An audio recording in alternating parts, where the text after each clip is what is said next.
can spot you a mile away. I can see your insecurities written all on your face. So predictable your words, I know what you're gonna say. Who you fooling or you assuming you can just come and hang with the homies, but your level of realness ain't the same. Circus acts only attract those that entertain. Small talk, we know that it's all talk. We live in the laugh factory every time they mention your name.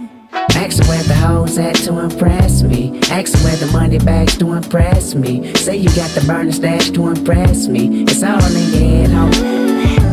Ask where the plug at to impress me. Ask where the jug at to impress me. Ask where it's at only upsets me. You sound like the feds on me. You ain't gotta lie to kick it, my nigga. You ain't gotta lie. You ain't gotta lie.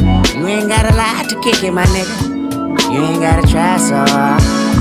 You ain't gotta lie to kick it, my nigga. You ain't gotta lie. You ain't gotta lie. You ain't gotta lie to kick it, my nigga. You ain't gotta try so hard.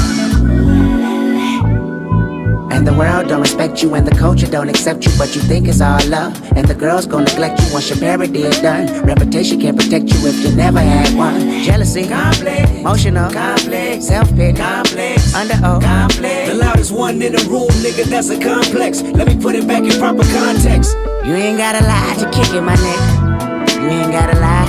You ain't gotta lie. You ain't gotta lie to kick it, my nigga. You ain't gotta try so hard. You ain't gotta lie to kick it, my nigga. You ain't gotta lie. You ain't gotta lie.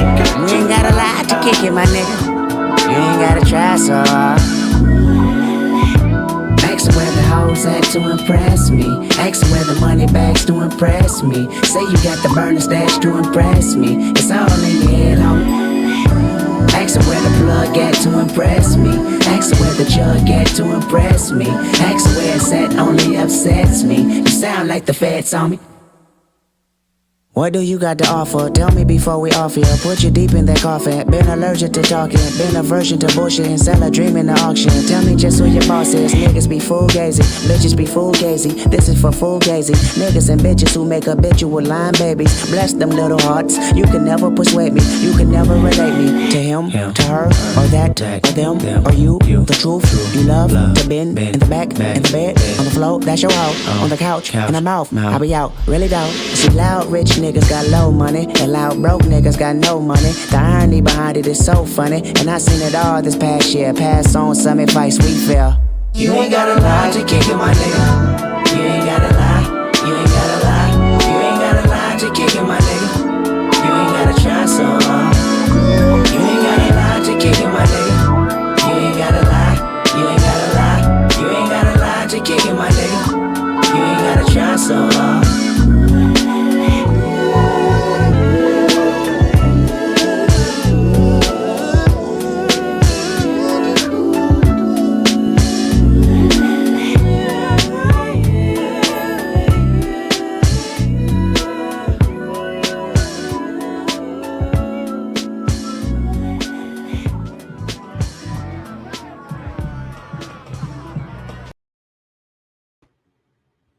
We Japanese still. You getting cooked in front of your family like a Japanese meal. It's Yashub the hibachi, and none of you niggas can stop me, but can't help but watch me.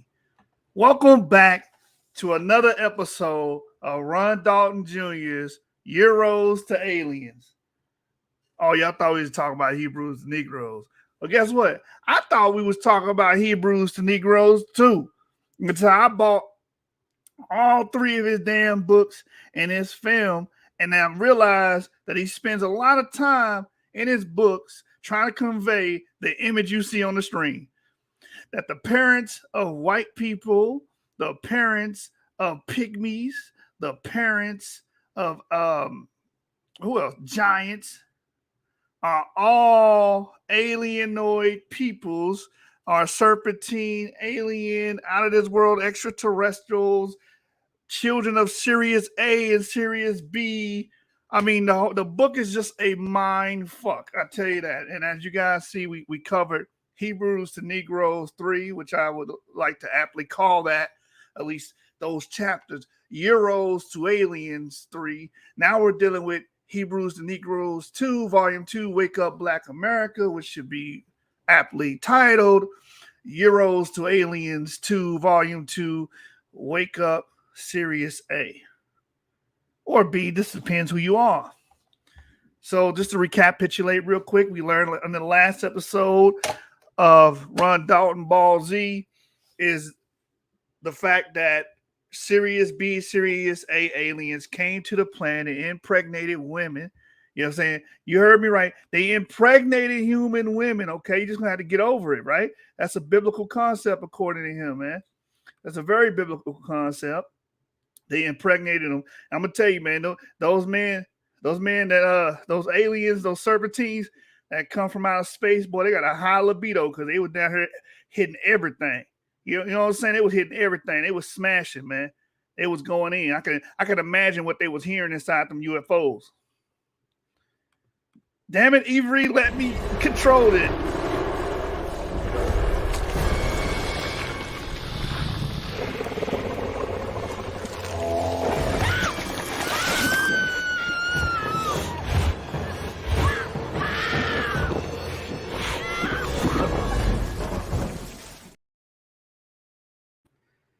Damn it, Avery. Still in my thunder, man. My bad, bro. Yeah, man. Avery, you know, you got the itchy trigger finger, man. Get off the trigger finger for a minute, brother. You know what I'm saying? They was down. The next thing I know. They was down. Yeah, they were doing that too, man. Like I said, this is what they were doing in the mothership.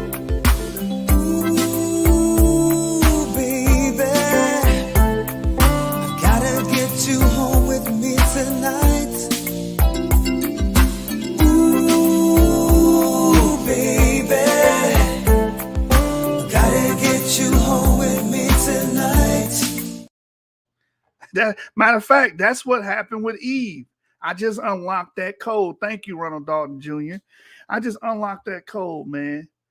You know, I'm getting downloads from the Aether. Or the ether, however you young hip niggas say it. You know what I'm saying? I'm getting downloads right now. And you know what? Eve dealt with the serpent, right? And she was dealing with the serpent. And, you know, he didn't come there with no damn apple. He came with some dick. Ooh, baby, gotta get you home with me tonight.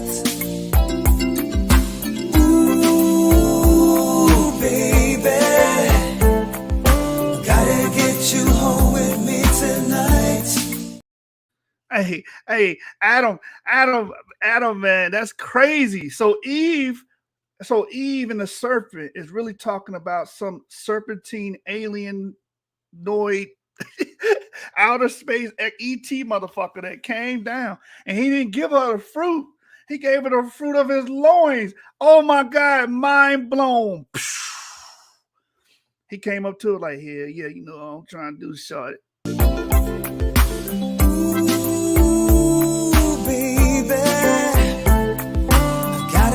You home with me tonight. Ooh, baby, gotta get you home with me tonight. Alienoid Israelite doctrine, fruit of the loins, Adam and Eve, and serpent doctrine. Man, there's a lot of doctrine. I'm telling you, man, we downloading a lot from the Aether. However you guys say it. The Maverick Hood says, so you're admitting we are the angels of heaven. Hey, Ronald Dalton says you guys are the angels of heaven, man. According to his book, we're going to get into it. Hebrews the Negroes too. But before we get in it, we got my brother, the Savant from Levant, man. What's your overall thoughts of yesterday's episode? Man, my overall thoughts is that this would be a great anime if he made it into a manga. Too bad he's saying that this is all real history. The fact that reptilians exist, you know, humanoid lizards in a human skin, and what else? What else we got? Also that gray aliens exist and flying pygmies, and yeah, that'll be a good anime. Not gonna lie, but saying that this is reality, I don't know about that. I don't know. But sister, you want us to unify with all Black Hebrew Israelites? I mean, we might as well. Let me not say that. Shout out to Sister E. I think there's still hope for you yet. And we will work all year until we finally get you on our side. I promise you that, man. I promise you. You know what I'm saying? You're gonna see me outside the little Starbucks or whatever. There it is. It's gonna be all over. You. Yes, me.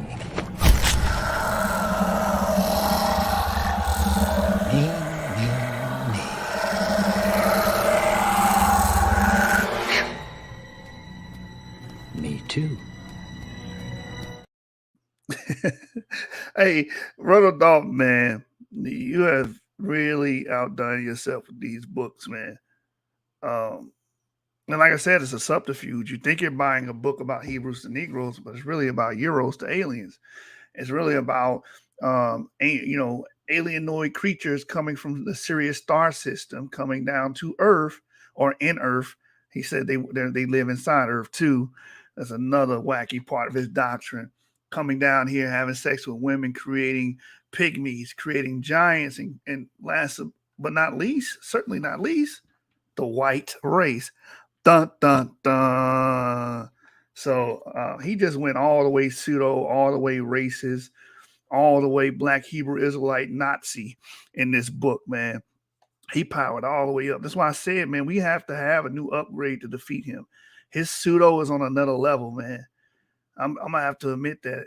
So I went to Swordon, and I was like, Swordon, man, we need some new gear. We can't fight this motherfucker with no regular scholarship. We gonna need some upgraded gear to take on this beast here. Power Rangers! Rangers, with our new friend comes new power. Use your flute, Tommy, and bring life to the Dragon Zord. For when he combines with the Mastodon, Triceratops, and Saber-tooth Tiger, a new fighting machine will be at our disposal.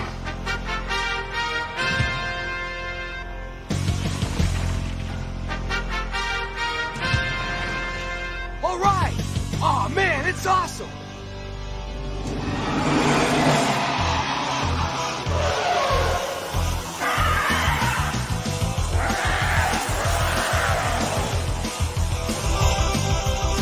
Look! They're coming together!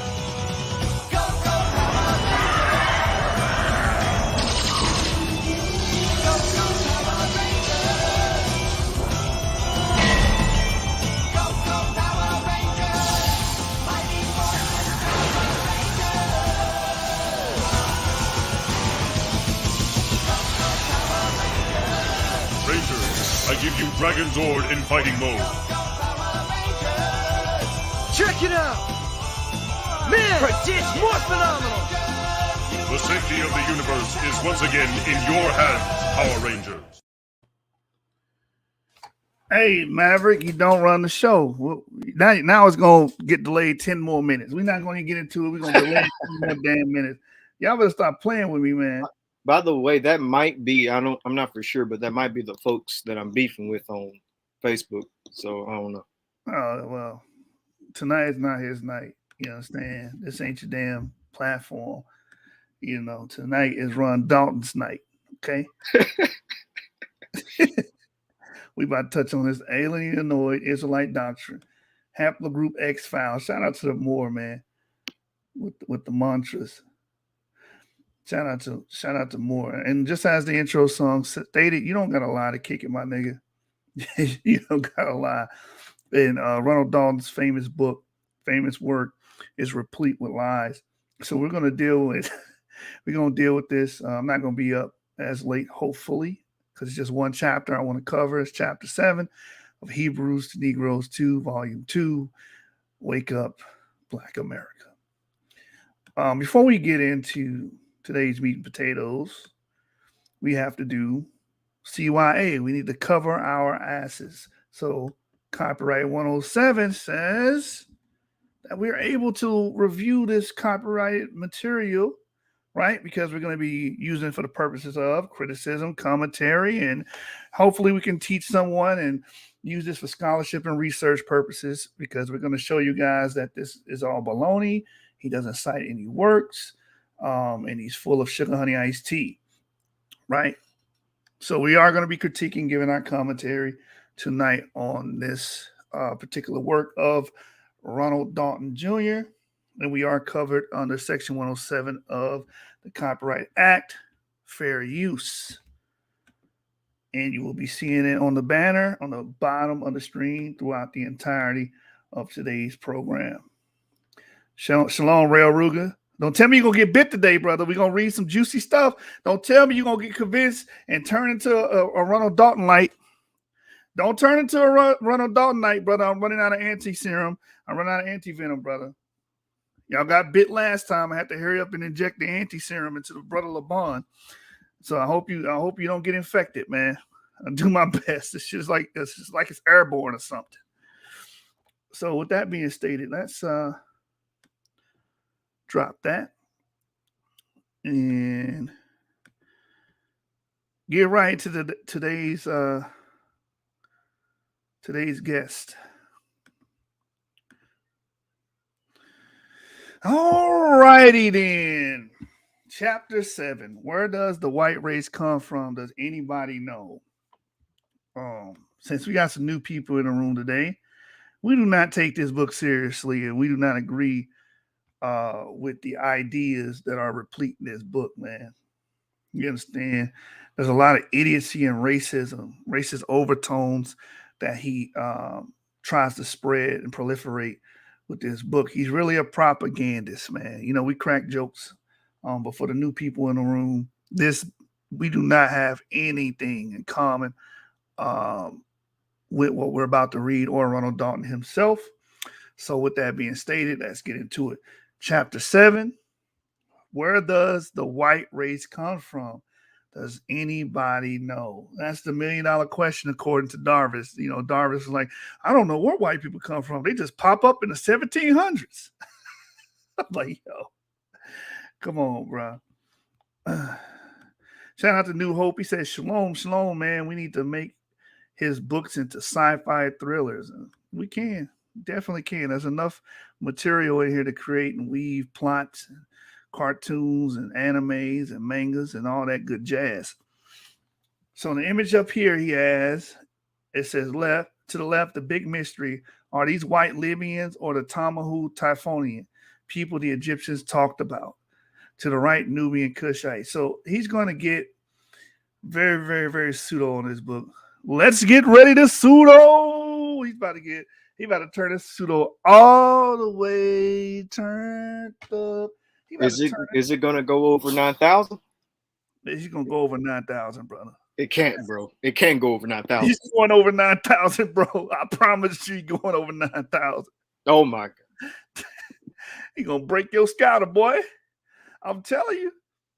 So he about to go there with the Tamahu. For anybody watching that don't know anything about the Tamahu or Tamahu, however you say it, these are just Libyans, North Africans, most likely Amazi related people, E1B1B related people. They're not aliens or something like that. But this is Ron Dalton's book, so I'm gonna let Ron Dalton's book speak for itself. I'm gonna let Ron Dalton Jr. speak for himself. So let's continue to read here. It says some pictures from Egypt depict what seems to have been a race of white-skinned people in ancient times. Some people have connected these pictures to the ancient Libyan Foothites of the Bible, but we do not know because the table of nations in Genesis 10 does not list Phut having any sons. And a real quick commentary on this is what the brother was trying to say. Oh, it's not mentioned. These people not mentioned in Genesis, so they're Genesis 10, so therefore they're aliens. Bro, the leap, that was the Michael Jordan reach at the end of Space Jam, bro. You reaching hard. Yeah, bro. Like, there's a lot of people not mentioned as having kids in Genesis 10, but we know that they had descendants, like Asher from Shem. We know that the Assyrians descend from Asher, even though Asher in Genesis 10, didn't list any sons. Elam, he didn't have any sons listed, but we know that the Elamites descend from Elam. So it's like, that's a bad argument. Terrible argument, man. And obviously the Bible has to be telescoping a lot of these genealogies. But that's for another day. That's a whole another bag. We're not getting into that bag today, man. Right here it says, but regardless of this, we know this is not true because many historians have pinned that Libyans were some of the darkest people in the world. What do you mean that this is not true? What do you mean? This image here is not true? Or these Libyans could have been light skinned? Oh, no, there was no light skin. See, here we go. All right, here we go. We already getting on the bullshit train. You know, we only one page into this and we're already on the bullshit train, Ronald McDonald Dalton. What are we doing here? He says, we also know that the Libyan Footite pharaohs, Orsakon, were black as they were the sons of Ham. The Footite Libyans are mentioned in Jeremiah 46:9, Ezekiel 30:5, and Ezekiel 27:10. So who are these white people depicted supposedly on the Egyptian walls? If they are not Libyans, then who are they? Who put these pictures there and when did it happen? So he discredits that they're Libyans, even though most scholars say they're Libyans, right? He discredits that and say, nope, they're not Libyans, just so he can insert this alienoid genesis for white people. I mean, the amount of reaching and pseudo that you have to accumulate to come up to this is just insane, mind-boggling. It says here, in ancient Egypt, white people were recorded as the Tamu, which meant the created white people on the temple of Seti I. Another name for Satan in the occult world is Set. There's even a satanic congregation called the Temple of Set, which is a branch off the Church of Satan founded by Anton LaVey. The created white people theory is, according to many Egyptologists, suggests that white people were created or genetically produced by Satan and his fallen angels. Ronald Dalton, where is the citation? Where are you getting this from? We don't know. He said many Egyptologists say this? Yes. I never heard that. I know. That's what I'm saying. Like, there's no way to cross-reference most of this stuff. We said this in the last episode. Where the hell are you getting this from? His imagination. It says, not the big-headed black scientist Yashub. In the Egyptian, back to him again. He said, in the Egyptian language, Tama means people and Hu means white. Egyptian also refers to pale white-skinned people as Typhonians or the people of Set, meaning the devils. White people are the devil. So we one page into this chapter, and he's already established two things. That these white-skinned people are not authentic Libyans, because he's about to dehumanize them. And they were produced by Satan and then his fallen angels. And we also learned that they are also devils, right? Remember, Sister E was like, we're not racist. We're just trying to find our identity. What the hell does this have to do with our identity? Matter of fact, the book is called Hebrews and Negroes. Why are you even talking about this shit? Why are you even discussing this? We're just trying to find our identity. They're calling us racist because we're trying to find our identity. No, what you're doing is producing Nazi rhetoric, redneck, antebellum South rhetoric, racist rhetoric, Woodrow Wilson-esque rhetoric. Black people can't be racist. Yeah, black people can't be racist. We oppress. They saying that while you inside your air-conditioned home in your heated home with your $300 sneakers. Yeah, you're so oppressed, huh? And you're 400 pounds. Show me an oppressed person that's 400 goddamn pounds. Get your goofy. Now you're being fat phobic. Now be a fat phobic. Fat shaming. Get your goofy Donald. Get your goofy Donald and Mickey head ass out of here. All right? Now he has a book here. I guess this is his primary source. It is entitled Starfire, a magazine. It says the Starfire magazine promotes the Typhonian Order by founder Kenneth Grant, the 93 current of the Lama, and it talks about opening the way for the demons of hell. This magazine is the official magazine of the OTO, Ordo Templi Orientis Society. Notice that this satanic magazine has the Egyptian name of Horus, Ra-Horquet, wrapped around the point of the star in the middle of the magazine. See, this is all fluff. Why do we need to know this? I don't know, but he includes it. So this is because the Egyptian god Horus is affiliated with Satan and the occult. The magazine also has the words Nu, which is the Egyptian water god, father of the Egyptian sun god, Re, even though Ptah is supposed to be the father of Re, Nu were also worshipped by the Nubians and was believed to be the source of the river Nile. By using the pagan gods, Ptah, Mu, or Nu, Satan influenced the Nubians, Cushites, and the Egyptians to build satanic pyramids. Again, he's making these far-reaching claims, and we don't know where he's getting it from. How did you go from this to that? Satan influenced the Nubians. Let's highlight that real quick. Satan influenced the Nubian, Cushites, and the Egyptians to build satanic pyramids. What? Ronald Dalton, how did you go from what we just read to this? Come on, man. Make it make sense. It says the motto of the OTO Dilemma Society and Aleister Crowley is do what thou wilt shall be the whole of the law. See, this is his primary source, a damn magazine. Didn't he say that in his other book? So he's just re-quoting his other book? He is the source. Too, right? He's the receipt. Yep, Jane Tony's picking on the Greys again, man. Who's next? He says the Egyptian god Typhon was associated with evil, while the Egyptian god Set was also equivalent of Satan/Lucifer. So why would the Egyptians write that white-skinned people were Typhonians if the god Typhon was associated with evil? So here he is stressing this trope again, that white skin represents evil. But again, people like pundits like Sister E and others will say, we're not racist.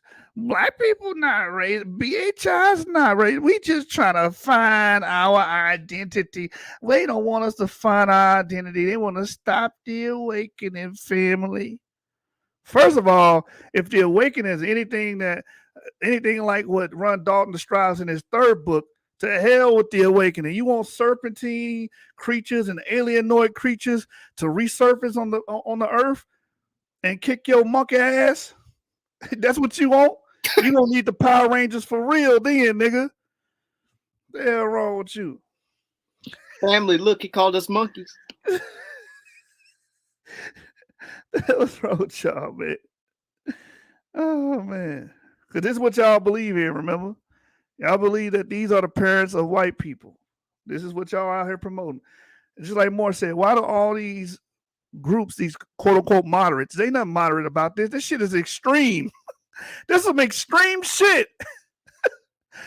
You believe what's on the screen here. You believe that alienoid creatures came down, had sex with women, lit the candles, put the little rosebuds down, the flowers and everything, set the mood, start singing to your bitch.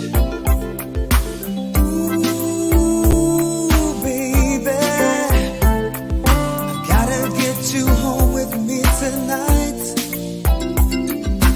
Ooh, baby, gotta get you home with me tonight. That's what y'all believe, man. Y'all believe this, man. Come on now. It's in your literature. It's in your videos. It's all over your talking points. It's all over your social media. But when we pointed out, we the bad guys. Fuck it, we the bad guys. You understand? Fuck it. Shoe fits and I'm wearing it. It says here, the Egyptian god Set was believed to have white skin and red hair, the texture of donkey's hair. In Egyptian hieroglyphics, his name uses the word chaos, turmoil, confusion, illness, storm, and rage. Events like eclipses, thunderstorms, and earthquakes were attributed to Set. The Egyptians believed that Set had strange sexual preferences or gay tendencies because although he was married, he had no children. They claim he was bisexual. In the 20th Egyptian dynasty literary work, The Contending of Horus and Set, Set can be caught saying how lovely your backside is. Why do you put this in? So Set was singing. So Set was singing this to Horus. He was singing this shit to Horus. Ooh, baby, I gotta get you home with me tonight. Ooh, baby, gotta get you home with me tonight. Bro, these angels are some freaks. These Series A aliens are some freaky motherfuckers. Well, actually, Yashub, the movie The Eternals actually taught us this. Oh, it did. It did. Oh, man, how could I forget? And guess what color he was? It was black. Oh, no. Oh, no. He was in Mesopotamia. He was in Mesopotamia. Get your freak on. Get your freak on. Yo. That's dang. gonna be in his next book. The movie, the Marvel movie Eternals. That was actually a representation of Set, and Set actually comes from Sirius star system. I mean, Gilgamesh and Athena's in the movies. I mean, why not? Why not? The movie freaky enough. Says Set can be caught saying how lovely your backside is in reference to the back view behind Horus's body. This is why the Egyptian religion and its 200 plus pagan gods are rooted in evil. Set had the ability to turn into animals such as a bull, which the Egyptians worship. Set was also identified with other animals such as the hippopotamus, the pig, and the donkey, which were all animals the Hebrew Israelites were forbidden to eat. These animals, however, were sacred to Set. Homosexuality, unclean animals, and chaos are all tools that Satan used against the Hebrew Israelites to make them sin against the laws set by God. All right, everybody breathe in deeply. Okay, we're going to continue reading. In Egyptian mythology, Set fell from his high position over the gods to a lower position, just like Lucifer. In Satanism and the Thelema occult society founded by Satanist, Jesuit, Freemason, and bisexual Aleister Crowley, the Egyptian god Set is the equivalent of our modern-day Satan. It is a known fact that Anton LaVey, late founder of the Church of Satan, had a protege who conjured up evil spirits to find out the infernal name of the wicked one. This man named Michael Aquino claimed that the demon/evil spirits responded to him with the name Set. Michael Aquino then broke from the Church of Satan and started his own satanic church in 1975 called the Temple of Set. Many sources say that the Hyksos people that came into Egypt and ruled also worshiped Set and had Semitic names. Like, he jumped all over the place. We go to 1975 and then go all the way back to the time of the Hyksos in the Middle Bronze Age. Y'all ready? Who lived in a pineapple under the sea. SpongeBob SquarePants. Okay, all right. So the ancient Egyptians recorded white people as the Tamahu or the Typhonians, which meant people of Set. For this reason, many people in ancient times believed that white-skinned races were associated with the devil. Really? Citation, please. It is believed that back then, the black Hamitic Africans rounded up the white Tamahu Typhonian race and exiled them to the caves, hills of the Caucasus Mountains in Europe. Wait a minute, I thought they was in Libya. Where are you getting this from? It is believed that back then, the black Hamitic Africans rounded up this white Tamahu Typhonian race and exiled them to the caves, hills of the Caucasus Mountains in Europe. What? I'll try to make sense of this real quick, man. Let me write the math down. I don't understand this part right here. This nigga was clearly lying. Oh my God. If they're in Libya, they're not in the Caucasus Mountains. Come on, man. Get your lies straight. It says others possibly escaped to the Canary Islands off the coast of Morocco, Africa, where these white people lived in caves, practiced mummification, and erected mound pyramids, and learned possibly in Egypt. Another story says that the Hamitic Africans built walls blocking the Caucasians from leaving their habitat in Europe once they were put there. What? It is here in Europe that they believe these white people intermixed with the so-called Neanderthal white men from Scandinavia and Northern Europe. All right, first of all, there were no white people during the time of the Neanderthal. The entire planet would have been brown skin, which we covered here on the channel before. But again, he gives you no citation, no nothing. He just tells you that you got to go off what he tells you. You just have to believe it. It says Neanderthal man was believed to be some pre-flood Nephilim man that somehow survived the Great Flood. Citation, please. says possibly using some sort of fallen angel knowledge to do so. Scientists, I mean, wait a minute, pause, hold on. So the Most High's goal and plan was to wipe out all the the sin of the old world when it came to the flood. Only saved 8 lives. But we're supposed to believe somehow the Neanderthals survived a worldwide flood. Well, they do got a spaceship under the Sphinx.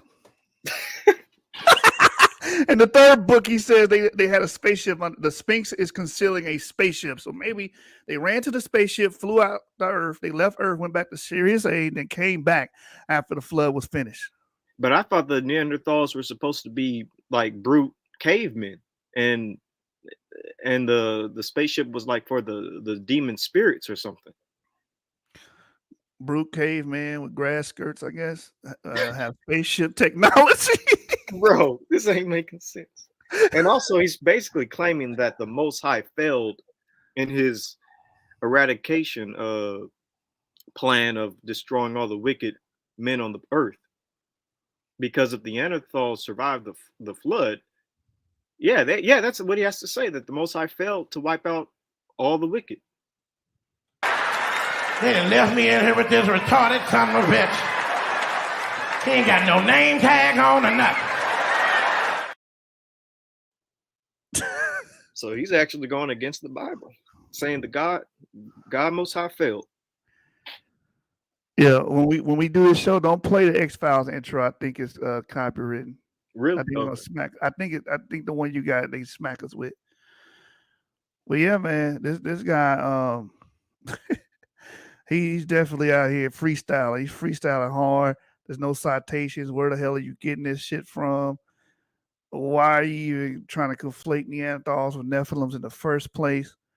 Just trying to find something. And he throws stuff to the wall and hope it sticks. No! God, please, no! No! No! No! This is not how it works, man. This is not proper methodology, man. This is clown shit. Cartoon Network, Disney, Pixar, you name it, man. That's what this is.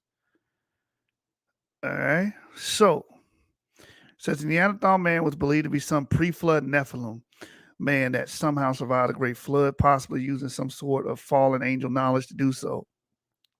Scientists have also verified that the Neanderthal Y DNA X haplogroup is not found in pure-blooded Africans, Asians, or Native Americans, just like the Rh negative factor. It is only seen in Europeans or races that have mixed with Europeans.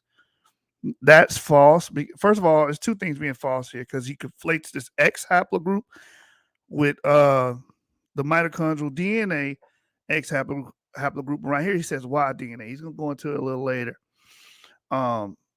Also, there has been papers, up-to-date papers that show that Black people themselves also have Neanderthal DNA. Matter of fact, before we go forward, let me go there quick. I can't refute all his goddamn points. This video will be 1,000,000 hours long, but I will touch on this one. I think I still have the article open. Let me see. See if I have it open. I remember one time in the video, Sister E said, or Sister G said, that she had 0 Neanderthal DNA. She got 0 Neanderthal DNA. That's what she said in the video. I have 0 Neanderthal DNA. I ain't got no Neanderthal in me. I ain't got no Nephilim in me. There ain't no Nephilim in me. There ain't no Nephilim in me. There may be Nephilim in some of you mugs, but there ain't no Nephilim in me. Definitely. All right, so watch it. Definitely summon him. Oh, he got a lot of him. He better not even play. So let me go. Thought I had it open here. Let me go to it real quick. So let's go to our best friend Google, and let's type in. I need my computer to speed up. Let's type in. Let me close that because it's not acting right. Let me type in Africans with surprisingly more Neanderthal than previously thought. There's several papers that go into that, actually. Yeah, I'm gonna pull something quick here. This just show people, because we try to educate people. Again, this is for research purposes. We joke, we have fun. We as we say down south, we score on niggas. But I really want you guys to understand this. So here it is here. So one quick right here.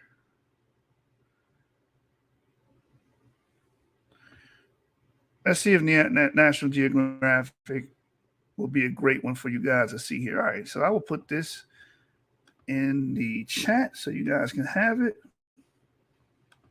And let's read this real quick and get back to this book.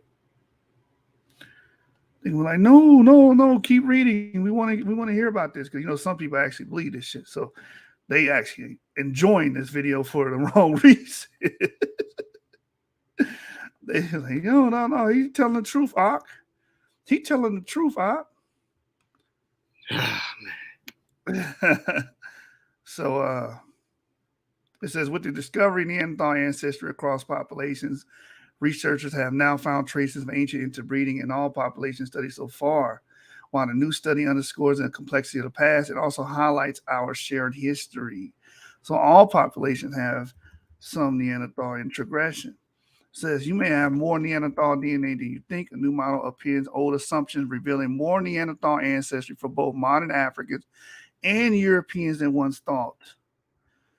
60,000 years ago, a wave of early humans ventured out of Africa, spreading to every other corner of the world. These travelers were met by a landscape of hominids vastly different from those they left behind.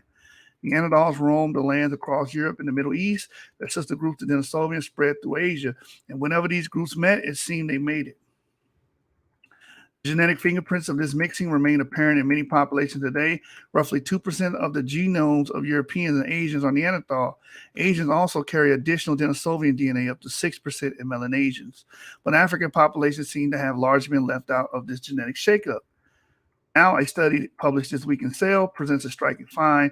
Modern African populations carry more snippets of Neanderthal DNA than once thought, about a third of the amount of the team identified for Europeans and Asians. What's more, the model suggests that Neanderthal ancestry Europeans has also been slightly underestimated. It says there are many needles in the haystack, and there's Neanderthal sequences in African people than we thought before. Study author Joshua Akey, a geneticist at Princeton University, was initially incredulous. Well, that can't be right, he recalls thinking at the time, but after a year and a half more of rigorous testing, he and his colleagues are convinced to find some 17 million base pairs of African genomes are Neanderthal. The study reveals which likely come from, in part, the ancestors of modern Europeans traveling back into Africa and carrying bits of Neanderthal DNA in their genomes. When thinking about these really early migrations, the case says, there's this idea that people left Africa and never went back. But these new results, along with past studies, underscore that that's not the case. Clearly there is no one-way bridge there. It is a really nice piece of the puzzle, says Janet Kelso, a computational biologist at Germany's Max Planck Institute for Evolutionary Anthropology, who was not part of the study team. The new model corrects for previous assumptions about Neanderthal mixing. She notes, revealing how much information is likely still lurking within our genes. The emerging picture is that it's really complicated. No single gene flow, no single migration, lots of contact, Kelso says.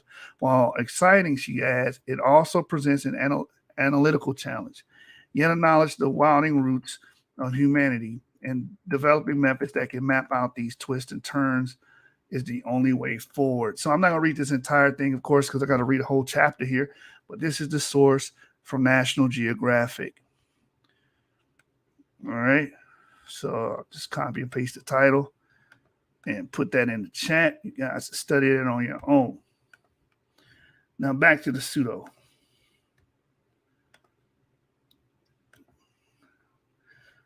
Back to the pseudo, man. Rail Ruger says he makes everything he say seem invalid because he combines truth with these crazy lies and tries to bring it all together. A great disservice to the community. No, it's a great service for the community. He's doing the Lord's work. I was told he was doing the Lord's work. When he blew up real big through Kyrie Irving, they said he's doing the Lord's work, brother. I guess the Lord's work has been relegated to telling white people they're not human and they come from Sirius A and Sirius B. I guess that's the Lord's work. Y'all just don't have eyes to see and ears to hear. Yep. Spiritual eyes are closed, brother. It says scientists also have verified that we read this. And we just proved that this is a damn lie. Neanderthal genes are not only in Europeans, as we just read. It is possible that the black Egyptians or another black race mixed with the white Tamahu Typhonian women, leaving their Y DNA mark, haplogroup R1A, R1B on the male children who then populated Western, Eastern, and Northern Europe. According to Egyptian sources, the See white right there, he thinks that R is black. It's black people. Mm-hmm. Because he tries to connect it all to Israelites and stuff, the Moors and all that. But anyways, but it doesn't make any sense. He said in the last page that they kicked them out. They kicked the white people out and sent them to Europe or some bullshit like that. No, but he thinks that the R markers are the black people and white people. I don't know if he gives a haplogroup for white people, to be honest. I don't. We're going to get to that. Remember you said that. We're going to get to that. All right. Starts with an E. It says, according to Egyptian sources, the white Tamahu Typhonian people were causing too much problems and among the local Egyptians and threatened their rulership. Once these white invaders left, they vowed to come back to all black civilizations throughout the Middle East, Asia, China, Africa, and India. Their mission to destroy and conquer them by looking at the European, i.e. British, Spanish, French invasion of countries across the world, such as China, India, the Middle East. And he says British Petroleum, British Mandatory, Palestine, Australia, British, Africa, everybody, South Africa, Dutch, British, the Caribbean, French, Spanish, British, and the New World Americas. It seems that they kept their promise. God will, however, reset things back to the way they should be during the end time. So he's saying, according to Egyptian sources, the white Tamahu Typhonian people were causing too much problems among the local Egyptians and threatening their rulership. And these white invaders vowed to come back and take over all black civilizations. Again, he says, according to Egyptian sources, without providing those sources. Where are those sources at? This is, who are the Canaanites today and where are they at? So he covered this in the third book. Magical pygmies is what he told us. He said the pygmies had the ability to fly. And since they were the children or the spawn of alienoid creatures that come from the Sirius star system, they were gifted with the ability of magical powers, incantation, and stuff like that. Basically, Hogwarts, real life Harry Potter, according to him. It says, best an Egyptian god from the Old Kingdom, supposedly the son of Ptah, who was the protector of the people. He is seen depicted on the walls of Hathor Temple and Horus Temple in Egypt. Best was also worshipped by the Egyptian neighbors, the Canaanite people. The Twa people back then and today worship him as God. The Twa people were believed to be the first inhabitants of Ireland, Scotland. Let me put that in. Let me highlight that. The Twa people were believed to be the first inhabitants of Ireland and Scotland. Where are you getting that from? But again, brothers were saying the other day, they were the leprechauns, bro. They were the leprechauns. Don't you know? Really, nigga? Don't you know? The Twa people were believed to be the first inhabitants of Ireland. Really, nigga? The Europeans thought these little black people were magical because of their small stature, knowledge of alchemy, metallurgy, and medicine. Their pygmy god Bess, who was fat with a beard, became the basis of the leprechaun, Irish folklore. Really, nigga? To the right, the Twa pygmies and their relics can be found in Kenya, Tanzania, and Uganda. Europeans throughout time have always been fascinated with the pygmy people all over the world. They included them mostly on display in their human zoos in the 18th, 19th, 20th century. If they got all this magical powers, why would you allow you to hold them in captivity in a damn human zoo? They got magical powers. I don't get it. He says here, in ancient times, the Twa people were used to perform dances for the gods in front of the Egyptian royal staff who had rulership of the land of Canaan. Citation, please. I.e., see the Egyptian arm the tablets. So it's going to say the Twa people. Today, they are still known for their dancing. They are now found in the Congo, Rwanda, and the African Great Lakes like other pygmy tribes, i.e. Mbuti, Bayaka, and Sun. The majority of Twa people's Y DNA is from haplogroup B, while a small percentage, 30%, is E1B1A, which is only seen in the Bantu people of West/East Africa. The presence of E1B1A haplogroup in the Twa people is due to intermixing with the stronger Bantu Israelite people who usually dominated and ruled the land of the Pygmies. Could the Pygmy race be the Canaanites? I am led to believe so.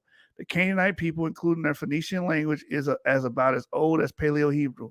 It looks like Paleo-Hebrew as well, which many say was the language of Noah and Shem. Some have compared Paleo-Hebrew to the Atlantean language found on the Emerald Tablet of Thought, which are believed to come from the land known as ancient Egypt prior to the flood. And to the left, he has a depiction of the fake Emerald Tablet. It says written in the Atlantean pre-flood strip. To the right is Paleo-Hebrew, believed to be the writing style of Noah and Shem, who both were alive before the Great Flood. This so-called artifact and whatnot is pseudo-archaeology. These stories date back to the Middle Ages at best. It says, when the fallen angels Nephilim existed on the corrupt, evil earth, God created the flood to purge and cleanse the earth of the descendants of the fallen angels, the Nephilim, including any abominable animals. So this is where they always run into the problems. They invoke that these Nephilims came down, made love, had sex with women, got their freak on. They invoke all these things about them doing the freak nasty with human women.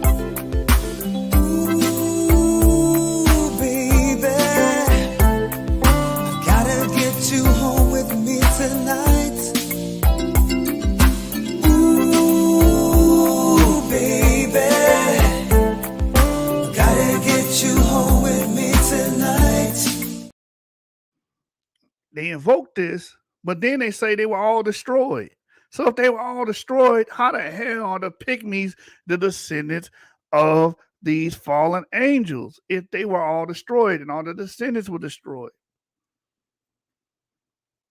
I know why. Because they used the pyramids as a getaway system. Interconnected tunnels underneath the earth that they all survive in to this day. He literally says this in his third book. It said, including abominable animals, that they may have been living on earth during these times. But there is a hidden, sinister message in these emerald tablets that reveal who Thought is and why his message is purely from the pits of hell.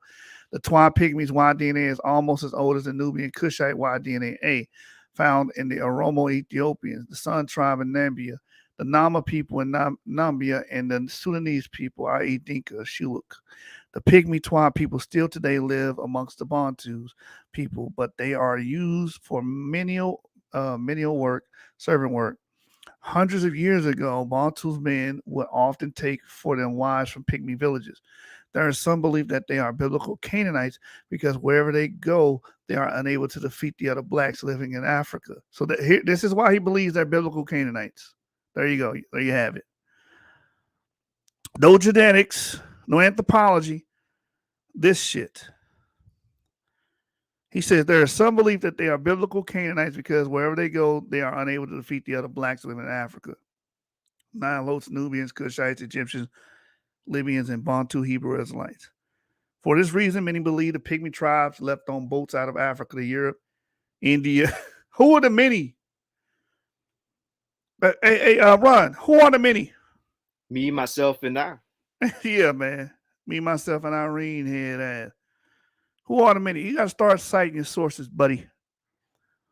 He says, for this reason, many believe the Pygmy tribes left on boats out of Africa to Europe, India. So they had seaworthy vessels. Well, I mean, that's not too far. Too much of a. It's not stretching the imagination that much because again, they are magical, and they have the ability to fly. Why are they even using boats? They can fly. Didn't you say they can fly? He goes on to say here. They got on these boats and went to Africa, to Europe, India, Indonesia, the Pacific Islands, and Australia. Along the way, they mixed with other nations, possibly giving rise to other black aboriginal nations of people. God told the Israelites to not intermarry with the Canaanites, and they did. The Israelites also intermarried with the Egyptians and Nubian Cushites. The culture of Yoruba, Igbo, Nigerians show the Egyptian and Canaanite influence in different aspects of their life, i.e., religion, language, marriage, and caste system. Y-DNA, E1B1A, and mtDNA-L of the pygmy people also show evidence of a Bantu Israelite influence from intermixing. But why you didn't get the clade? The clade of pygmy women is L1C. It's very specific. All right. It says the same can also be said about the Nilotic, Kushite, East Africans when testing the DNA of different tribes for evidence of the Bantus, Y-DNA, E1B1A, or mtDNA L2L3. To the left is a Yoruba child of Obatala. To the right, Egyptian god Bes. See the similarities, i.e., skull necklace, favorite god are the Yoruba, Nigerians, Israelites, and pygmy tribes like Twa are Canaanites. This would make sense seeing that the Bible states that the children of Israel intermarried for over 1,000 years with the son of Ham, Canaan, Phut, Mizraim, and Cush. Wait, where does it say that at? They intermarried for 1,000 years. Where you get that from? It is a known fact that most of the native Negro-looking people in South Pacific Islands are short in stature, whereas the Hebrew Israelites have always been linked to being average height or slightly taller, i.e., Native Americans taller than Mexicans. Have we been hoodwinked? So he actually does believe Native Americans are Israelites. That is a theme of his. Anyway, he says Obatala was a sky god in Yoruba religion. In addition to being the king of the Orishas, divine beings of Olodumare, he is also the creator of the earth and man in Yoruba culture. Sometimes Obatala is seen as a sort of son of God figure that comes directly from earth, from heaven. Notice Obatala's skull necklace and his chubby appearance similar to the pygmy Twa god Bes with his skull necklace. They both are depicted with their mouth open, which is usually not the case in statues of Yoruba gods. If the Twa people are descendants of the ancient Canaanites, this would make sense as the Israelites kept many of the religious traditions of the Hamitic peoples they mixed with, i.e. Canaanites, Egyptian, Nubians. The Israelites also picked up some language from the Hamitic people, i.e. El Ray. Some even say the Hebrew language was formed, adopted from the ancient Canaanite language because it's so familiar. Many Egyptian words can still be seen in the words spoken by Bantus, Igbo, Nigerians, Somalians, Kenyans, and Bantu Congolese people. The Congo people also have a chubby beer belly god that has his mouth open with a skull necklace. The Congo people, Nigerians, and Ghanaians all have the highest percentages of people with E1B1A DNA haplogroup. The pygmy tribal people in the Bantu Israelites, Negroes in West and East Africa both carry the maternal mtDNA haplogroup L from their long history of race mixing as verified in the Holy Bible. But what happened to the languages of the ancient Hebrew Israelites and the Canaanites Phoenician? If they were both the same in BC times and the Israelites mixed heavily with the Canaanites forming Israelite Canaanite people, shouldn't the Paleo-Hebrew Phoenician languages appear together from the original inhabitants of Israel, Canaan? Well, for one group of people, the language of the so-called Paleo-Hebrew didn't change. Abu says here, and he has a great argument for Native Americans being Israelites. Haplogroup C is found among some Native Americans, and CT is listed in the early reports of the Natufians. He said, little does he know that will make almost the whole world a potential patrilineal descendants of Jacob. Yeah, exactly.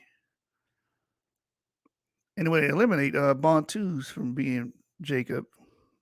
I mean, it's, I guess, how you spin it, man. It's all about the spin, and he does a lot of spinning in his book. Paleo Hebrew, Samaritan, and Phoenician. Above the letter Bayat or Bet and Paleo Hebrew, Samaritan, and Phoenician writing styles, it has been believed that Paleo Hebrew and Phoenician were the same thing for centuries, so much so that people believe that the Canaanites also wrote / spoke Hebrew. I want everybody that's watching to notice that this chapter is supposed to be talking about the origin of white people, where they come from. Why are we learning about pygmy Twa people? Why are we learning about Phoenician, Samaritan, and Paleo Hebrew? This guy does not know how to write a cohesive piece of literature. He doesn't know how to do it. He's too scatterbrained. And I believe he has ADHD. That's why he's all over the place in this book. What does this have to do with the origin of white people? I don't know. But we're going to continue to read it. You understand? I suffered through a lot yesterday reading 3 chapters from volume 3. Thank God I only got to read 1 chapter from volume 2. And we're not even at the meat and potatoes yet. Like, God damn, can you stay on topic? Anyway, the first major discovery connecting the Phoenician alphabet was Paleo-Hebrew, occurred on January 19, 1855, when Turkish workers accidentally uncovered an ancient tomb in Sinai, a Phoenician city in the modern-day Lebanon, tribe of Asher territory. On the tomb was a lengthy inscription written in Phoenician alphabet, which they found to be identical to Paleo-Hebrew with only a few exceptions. The Samaritan language is also very similar to Paleo-Hebrew. As you can see, the Samaritans claim to be descendants of Jews that were not taken by the Assyrians in 700 BC, despite the ancient Nimrod prism artifacts in 2 Kings 17:24 in the Bible stating that the people put in Israel after their exile were Assyrians. They still claim to be authentic Jews from ancient times. They claim to be descendants of the tribe of Ephraim, Manasseh, and Levi. Nah, Ron. So Ron, you have skepticism of the Samaritans, but you're able to write all this bullshit about aliens invading the planet Earth, living underneath the ground. You don't have the right to be skeptical of anybody, man. How the hell are you going to be skeptical about them and their claims, but you over here teaching about aliens coming down and having sex with women and creating white people, giants, and pygmies. And these pygmies are magical. You know, they got lucky charms, and they can fly, and they can cast spells. Avada Kedavra, they can do all that, right? Harry Potter, Hogwarts all day. But you skeptical now? Now you want to employ some skepticism. Get the hell out of here, man. I can't believe it. You going to hold your nose up against these people? Like, I don't know why you believe this stuff. Really? Have you read your own works? It says here, they claim to be descendants of the tribe of Ephraim, Manasseh, Levi, including Canaanites from Aaron's lineage. They claim they have always remained in Israel, mixing possibly only with Arab and Gentile Jews over the centuries. The Samaritans passed down their lineage to the father, which is different than Ashkenazi and Sephardic Jews. They only marry within their people and therefore have 84% of their marriages between first or second cousins.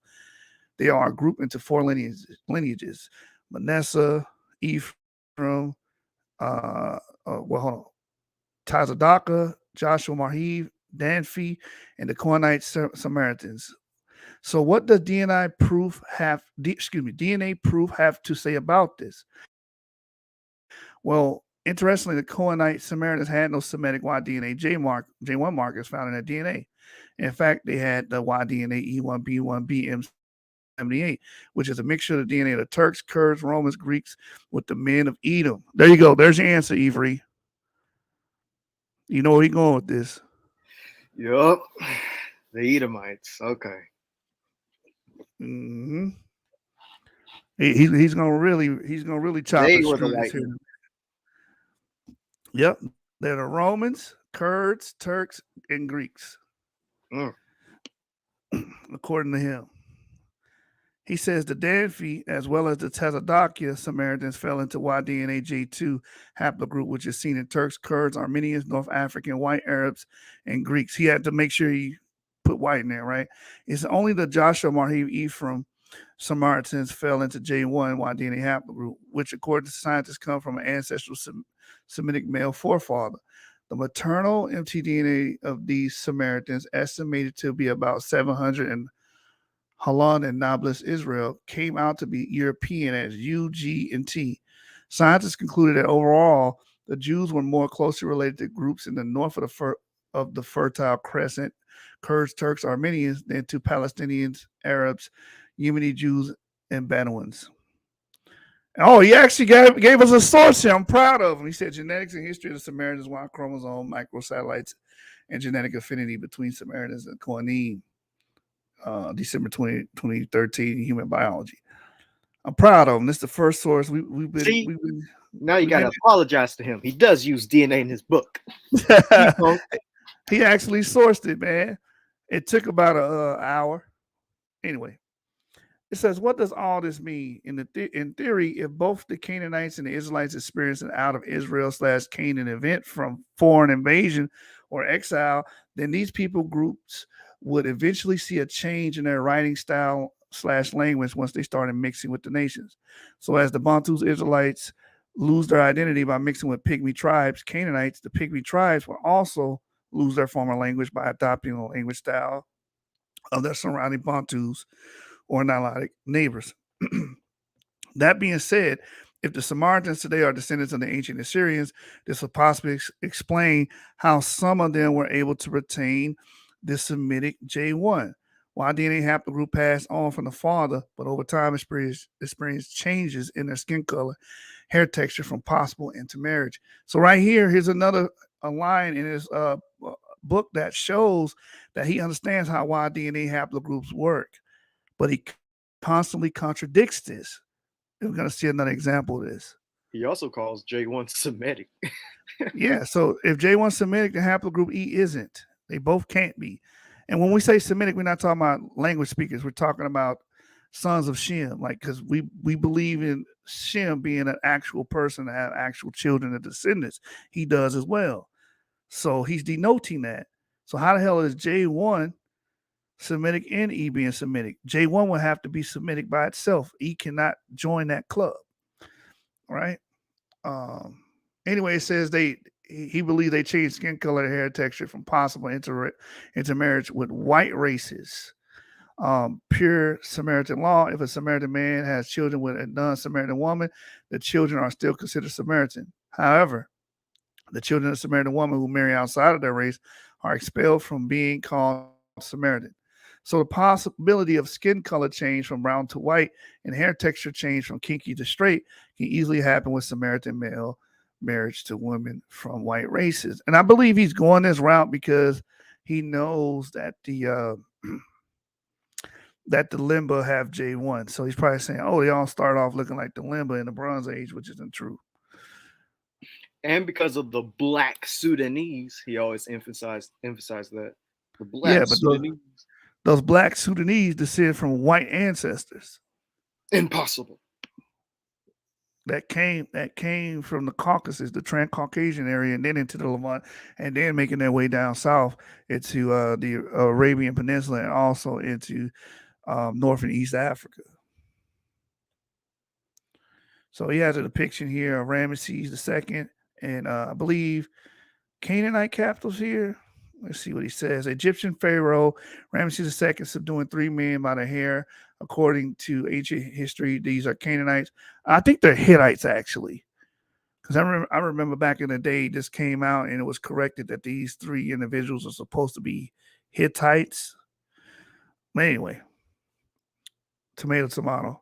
So nevertheless, either Egyptian Pharaoh Ramesses II is a giant or the Canaanite people are very small, like pygmies. That's what he's using that picture for?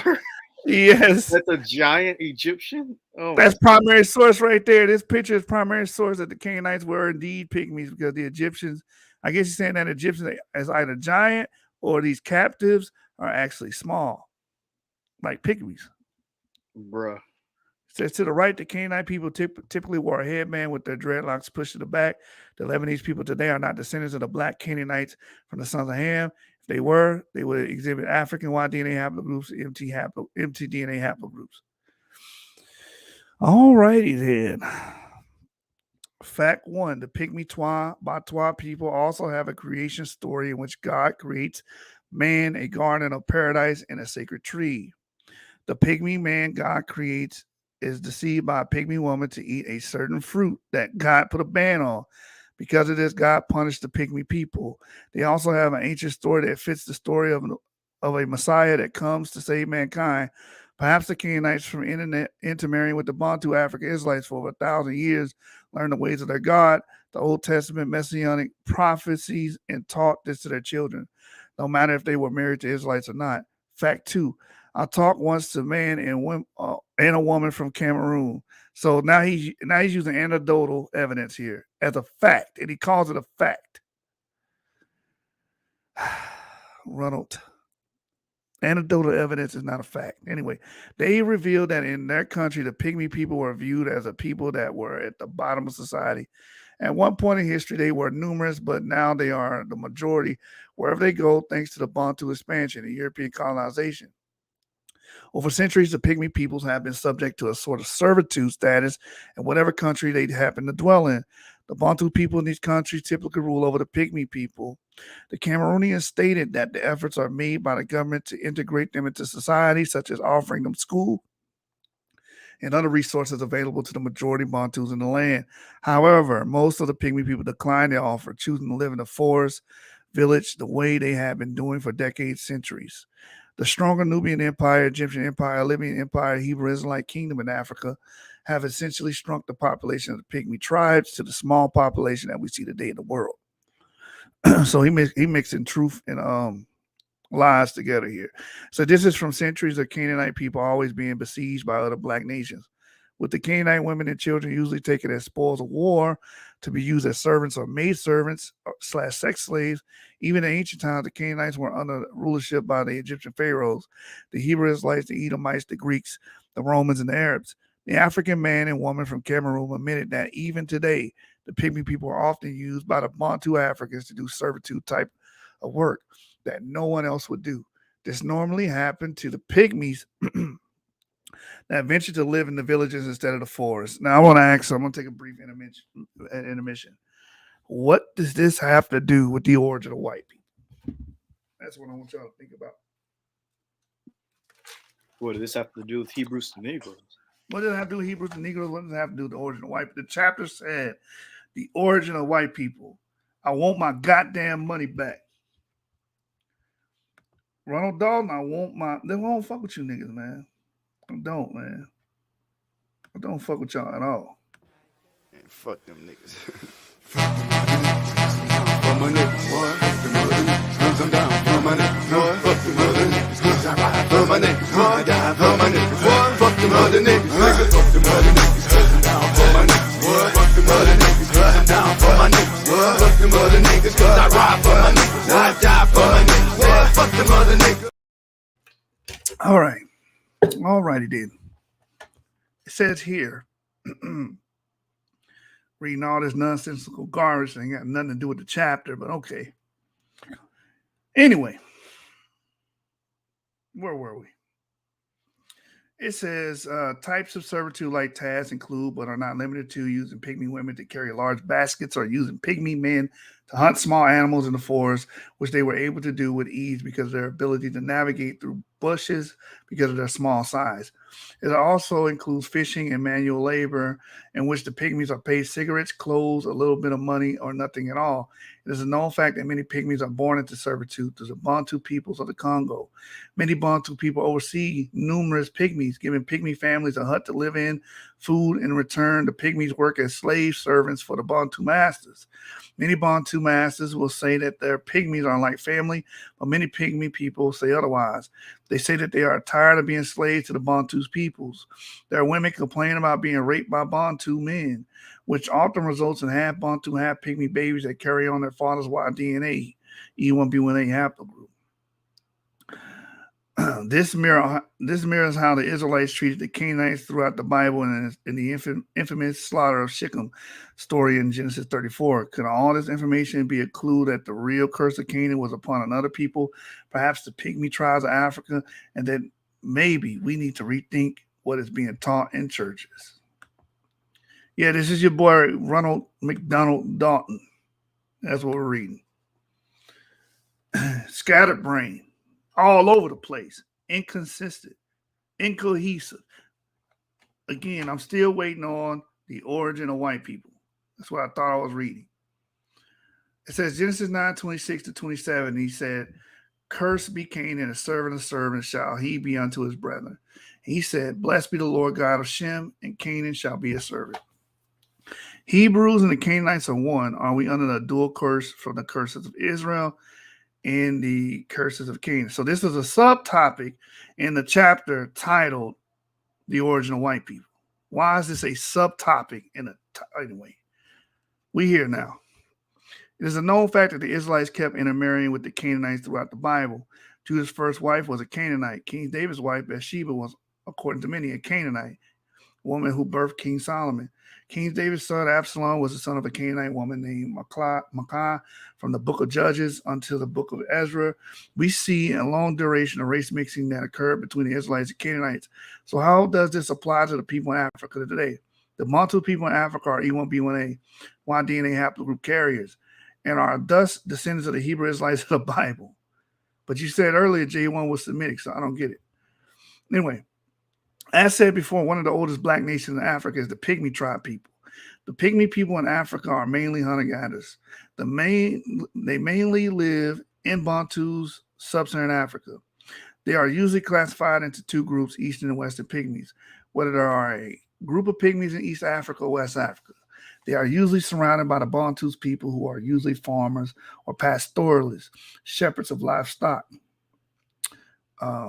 The main mtDNA of the pygmy people can be found in African Americans, Ethiopians, Bantus, Africans, and even Yemeni people. The maternal DNA L1C is most often seen in pygmies living in Western Africa, while mtDNA LOA, L28, L38, L5 are seen in pygmies living in Eastern Africa, South Africa. How did this happen?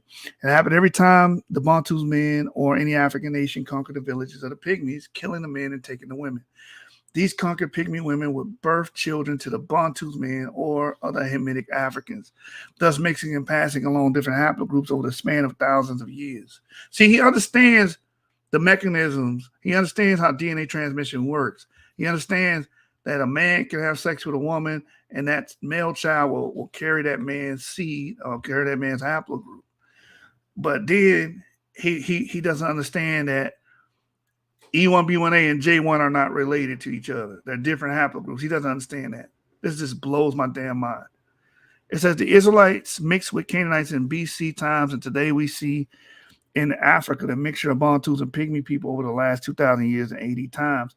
After so much mixing, some scientists believe that many of the pygmy people have undergone a sort of metamorphosis into the people we call Bantus today. All over the world, we can see Negrito-type black people, especially in South Asia / Pacific Islands, who are typically short like the pygmies. Negritos equal little Negroes. One example is the Negrito Ayeta people of the Philippines. These Negrito blacks are also hunter-gatherer people, just like the few pygmy tribes still left in Africa. He has a source here about African pygmies. But here's a problem, Ronald Dalton. Pygmies and Negritos have different genetic backdrops. You have different male ancestors and female ancestors. Again, the Negritos are haplogroup K. They're from a whole different branch of the human family tree or the human phylogenetic tree. They have a different genetic makeup. They have different genetic mutations on their Y chromosome and mtDNA, showing you that they share a different set or distinct set of foremothers and forefathers that are very different from the pygmy Twa peoples. Okay, so they're not the same, but in his book, he's trying to paint the narrative that, again, pygmies are A, descendants of the Nephilim, and B, they circumnavigated the globe. They went to America.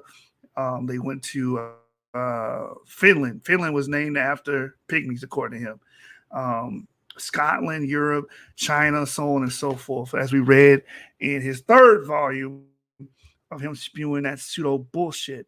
And as you can see in volume 2, he still had, before that book he was written, he was still writing about that. But anyway, it says here, Abraham gave instruction for his seed to not mix with the Canaanites, amongst whom he dwelt with. This was before 2000 BC, before Jacob and the Israelites were born. Ezra lived around 400 BC. That's a grammatical error there. It should be around, not around. 400 BC, during the rebuilding of the second temple in Jerusalem under the Persian kings, and the state Ezra came into Jerusalem in the 7th year of Artaxerxes, the king. This would have been around 400 BC, give or take 50 years. So let's put all this together. 2000 BC minus 4000 BC equals 1600 years of years that the Israelites were mixing with the Egyptians, Nubian, Cushites, and Canaanites. Do we have proof of this? Sure we do. Ezra 9, verse 1 through 2. Now, when these things were done, the princes came to me, saying, the people of Israel and the priests and the Levites have not separated themselves from the people of the lands doing according to their abomination, even to the Canaanites, the Hittites, the Perizzites, the Jebusites, the Ammonites, the Moabites, the Egyptians, and the Amorites. For they have taken of their daughters for themselves and for their sons. So the holy seed have mingled themselves with the people of those lands. Yea, the hand of the princes and rulers have been chief in this trespass. Then he goes into Yashub. So we're going from pygmies to Yashub. What will they think of next? He says here, the white Aboriginal Indians, where did they come from? He has an image of Yashub, the big head scientist. And to the right, he has Unzi the albino from New Zealand. To the left, he says Yashub, the black big-headed scientist who supposedly created the white man 6,000 years ago. And to the right, Unzi the albino from New Zealand, late 1800s. He appeared in the Barnum and Bailey circus show, per some records. One of the greatest mysteries known to man is the question is, where does the white man came from? The question is as to where the white man came from. So this whole chapter is about this, and it took me over an hour to get to the meat of the damn chapter. This is not how you write a book, man. This is poorly written. You went all over the goddamn world, and now we're finally touching on the subject matter. So anyway, let's get to it.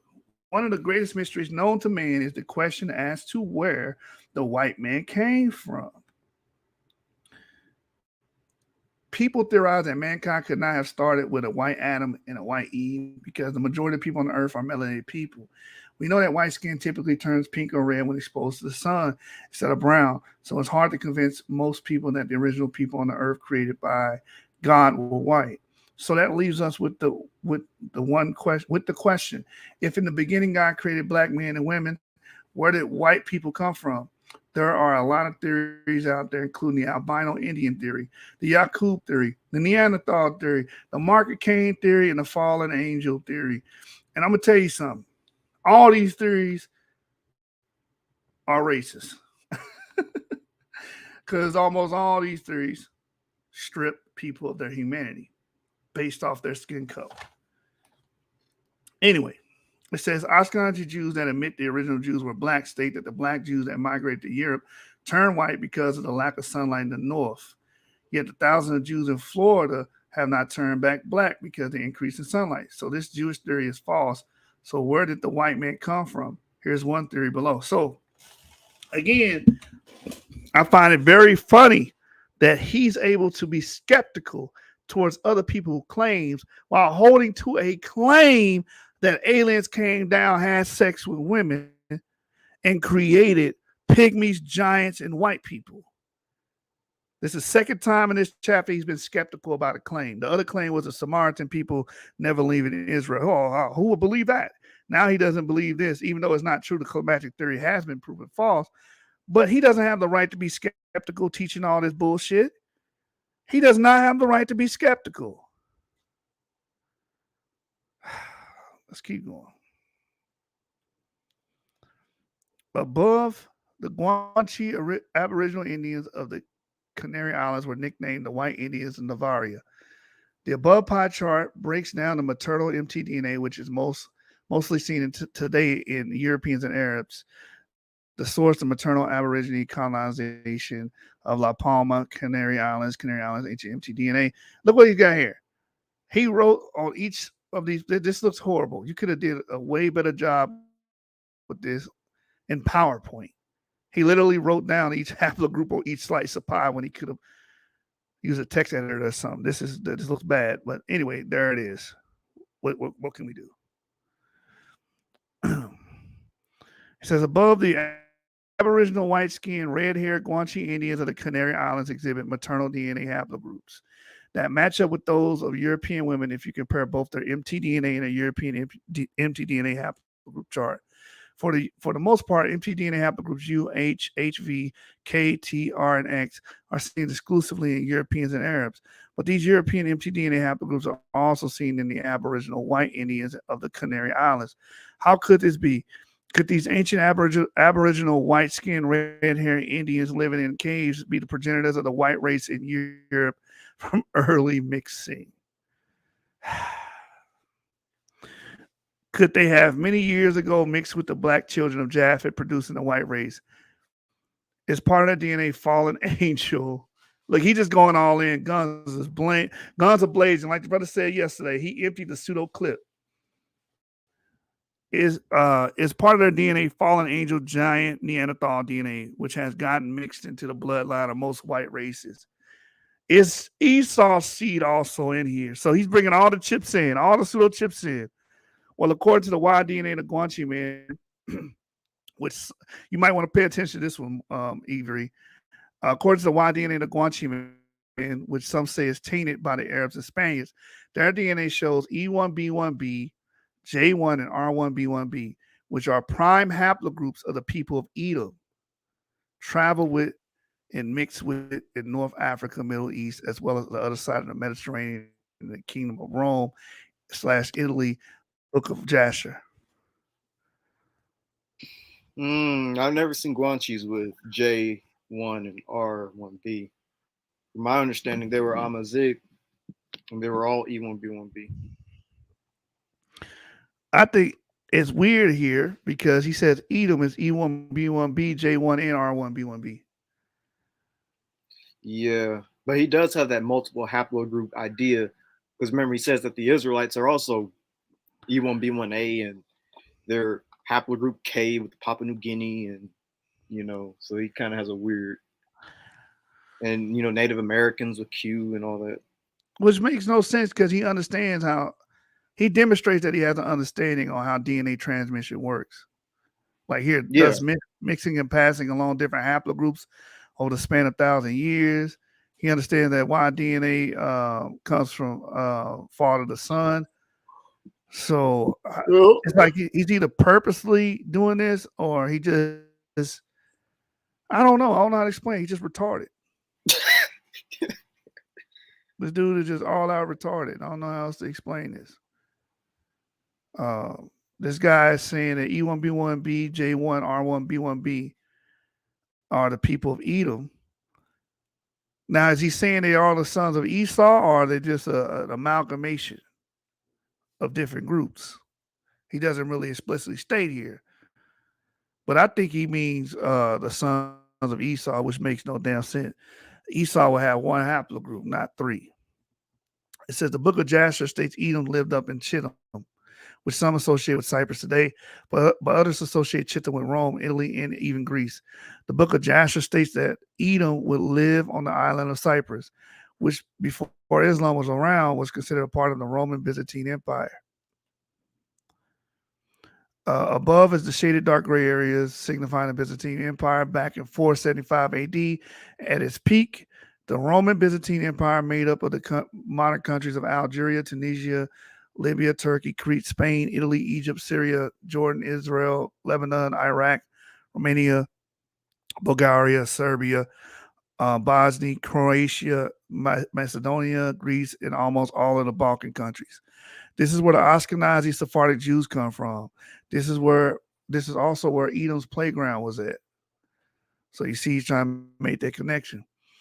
Above is the Paiute Indians inhabiting Arizona, Oregon, California, southern Utah, and Nevada. As you can see, they are a brown-skinned race of people. They also have a very thick grain of hair ranging from straight hair to hair that is akin to African Americans today with soft grains of woolly curly hair. So where did these Indians acquire these traits of brown skin and semi-woolly hair? And it had to have come from ancestral black men or women, not Caucasoid. The Paiute Indians have a legend of exterminating a white-skinned, red-haired tribe who spoke a different language than themselves. In this area, Nevada, Utah, red-haired Caucasoid mummies have been found in caves. These remains have been determined Caucasoid by archaeologists over 9,000 years ago. This weekend, we covered craniometry and craniometrics, how it was used and employed as scientific racism. It's pseudo. It should not be used. But again, he's using it here. But we're not allowed to call Black Hebrew Israelites racist. We're not allowed to. Don't do it. Sister E said we just hating on him. We want to be like him.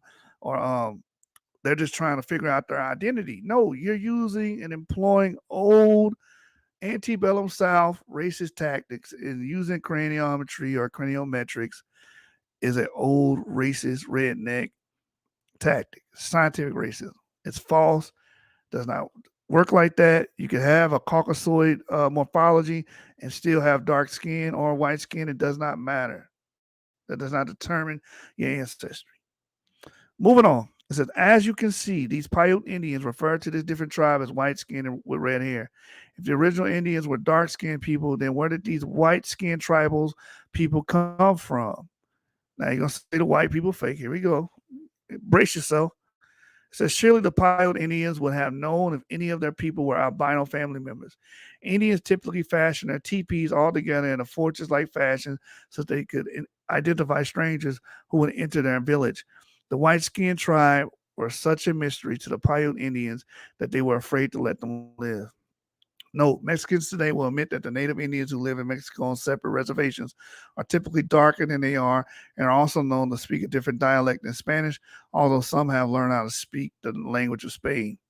Red-headed mummified remains also exist in the Paracas region of Peru, and these remains have HLA, human lymphocyte antigen markers commonly associated with Europeans.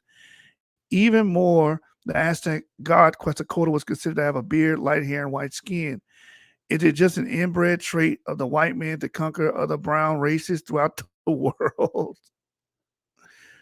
So white people are inherently evil, which we read earlier.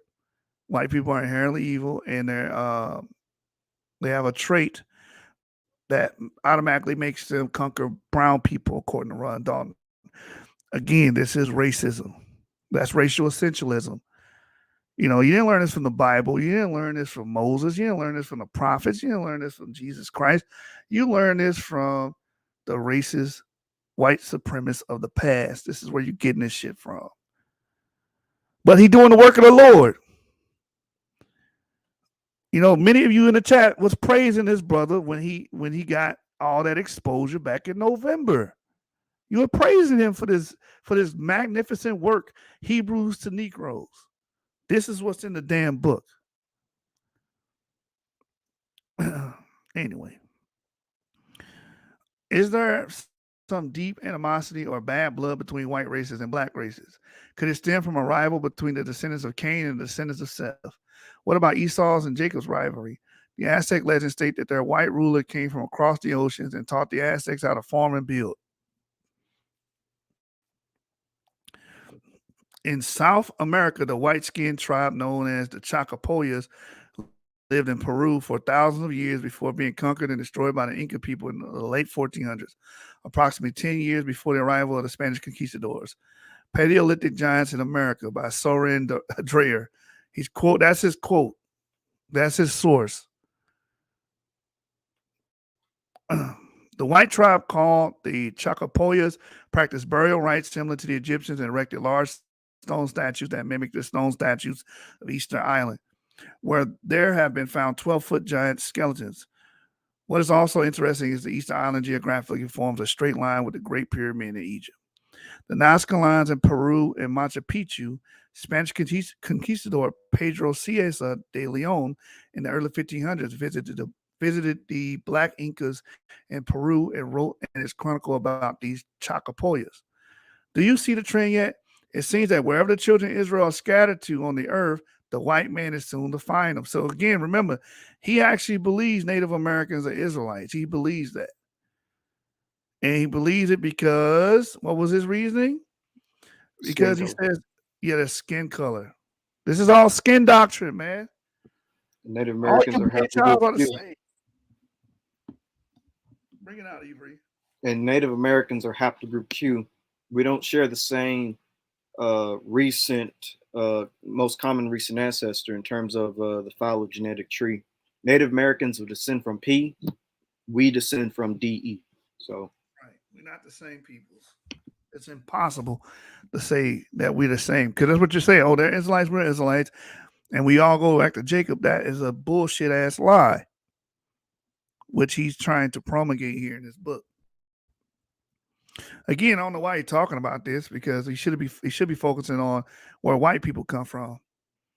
Anyway, It says perhaps this trait is imprinted into the DNA of those carrying the bloodline of Edom, Cain, or the fallen angels who got kicked out of heaven, their first estate. So he's saying that white people are either the bloodline of Edom, Cain, or the fallen angels who got kicked out of heaven. And he says here, it seems that wherever the children of Israel are scattered to on the earth, the white man is soon to find them, usually unleashing nothing but slavery, sickness, death, and destruction. Like they have a tracking device in their body or something. We'll find you. They done left me in here with this retarded son of a bitch. He ain't got no name tag on or nothing. I don't think you've changed a thing. Go on, jump. No, I don't want to jump. Yes, you do. You smoke crack, don't you? You smoke crack, don't you? Look at me, boy. Don't you smoke crack? Yes, sir. You know what that does to you? Huh? No, sir. It kills your brain cells, son. It kills your brain cells. Now, when you're destroying your brain cells, you're doing the same thing as killing yourself. You're just doing it slower. Now, I say if you want to kill yourself, don't fuck around with it. Go in and do it expeditiously. Now, go in and jump. Jump. No, I don't want to kill myself, sir. Look, man, this is why we are never going to unify with BHI. Not with them spewing doctrines like this. It's skin doctrine. It's based on racism. It's based on dehumanizing people groups. My ancestors fought against that. And you guys want to support? Y'all want to support people like Ronald Dalton, Benaiah? Benaiah just got done saying white people are like half human, half beast, or in between beast and human. He just got done saying that products of the fallen angels, because the fallen angels came down and got they freak on with the humans, with the female humans. They came down here and laid that alien wood, that Sirius A and B wood. Ooh, baby, I gotta get you home with me tonight. Ooh, baby, gotta get you home with me tonight. Goddamn shame, man. So let's read on, man. Jude 1:6, and the angels, the angels which kept not their first estate, but left their own habitation, he hath reserved in everlasting chains under darkness unto the judgment of the great day. Fact, in the Egyptian emerald tablets of thought, it talks about the council of nine, or the nine. It is believed that the nine were fallen angels, changing the deities that were worshipped by the Atlanteans. So he always shifts from one other conspiracy to another conspiracy, one pseudoism to another pseudoism. Now we're dealing with the Atlanteans, the Lemurians, and the Egyptians post-flood. This is his... he's in his bag right now, man. He's in his pseudo-conspiracy tinfoil hat wearing bag. It says, these fallen angels had great knowledge that was supposedly buried under the great Sphinx in the pyramid of Giza in Egypt. Archaeologists searched for this, but found a pit below the pyramid of Giza, which was around 60 feet times 20 feet times 8 foot in dimensions. The emerald tablets can be seen linking the pre-flood Atlantean gods of the Egyptian and Sumerian gods. The Sumerians wrote about the great flood in the Epic of Gilgamesh. They also worshiped the Apis bull and a half-falcon, half-man god called Anunnaki, similar to the half-falcon, half-man god of Egypt, Horus or Amun-Ra. These animal-faced fallen angels were not unfamiliar to the Bible, as Ezekiel's will story. And the Bible talks about angels with the faces of animals inside of what many believe is a spacecraft. You want to say something, Avery? No, I was trying to do something on my phone. Okay. It says here, Egyptian god Horus / Amun-Ra to the left, and to the right, Sumerian Anunnaki god. Both have falcon heads and the body of a man. Something is fishy here. Satan and his fallen demonic angels obviously deceive ancient civilizations to worship themselves, the sun, the moon, and stars instead of the creator. Yikes. Or option B, Ronald Dalton, is that these two cultures are close in proximity, they're in the Near East. Maybe they just share similar cultures through cultural exchange. Could it just be that simple? Why everything got to be fucking esoteric or out of this world and extraterrestrial? Why can't it just be simple explanations like that? That, okay, people in the Near East have similar gods and deities because cultural exchange. Why can't it be that? They have similar culture, similar ideas, similar religions because they live in close proximity to one another. How about that? Why not that, brother? Bro, that's too boring. Ezekiel 10 verses 14. Every one angels had four faces. The face of the first was the face of the cherub, and the second was the face of a man, and the third was the face of a lion, and the fourth was the face of an eagle. In the Emerald Tablet, it reads, Thought the Atlantean, master of mysteries, keeping of records, mighty king, magician, living from generation to generation, being about to pass into the halls of Amenti, sat down for the guidance of those that are to come after. These records are the mighty wisdom of the great Atlantis. Above, Satanist and Grandmaster Freemason Aleister Crowley wrote a book called The Book of Thought, Egyptian Tarot. In the early 1900s, why would a Satanist have so much love and respect for the Egyptian god Thought? Again, he's using these occult books as sources, which just blows my damn mind here. He says, why are the Satanists fascinated with pyramids, Egyptian spells, and sorcery? It's because ancient Egypt is the foundation of all black magic. Sorcery and evil taught to mankind from the fallen demon angels called Watchers. The book called Fallen Angels and Origins of Evil by Elizabeth Clare Prophet talks all about the connection between the fallen angels and the beginning of evil on the earth, starting with the civilization like Atlantis, then later Egypt.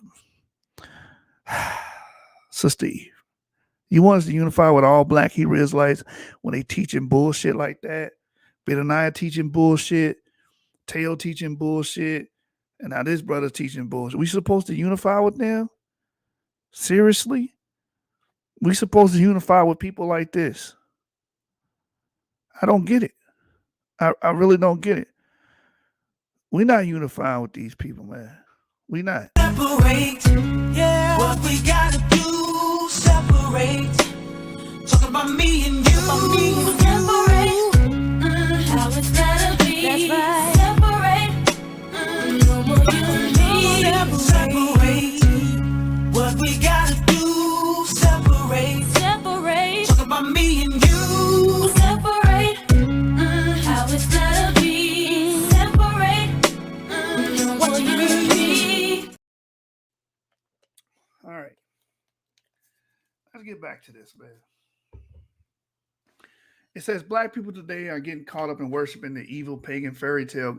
No, you didn't call something else a fairy tale when your whole book is inundated with fairy tales.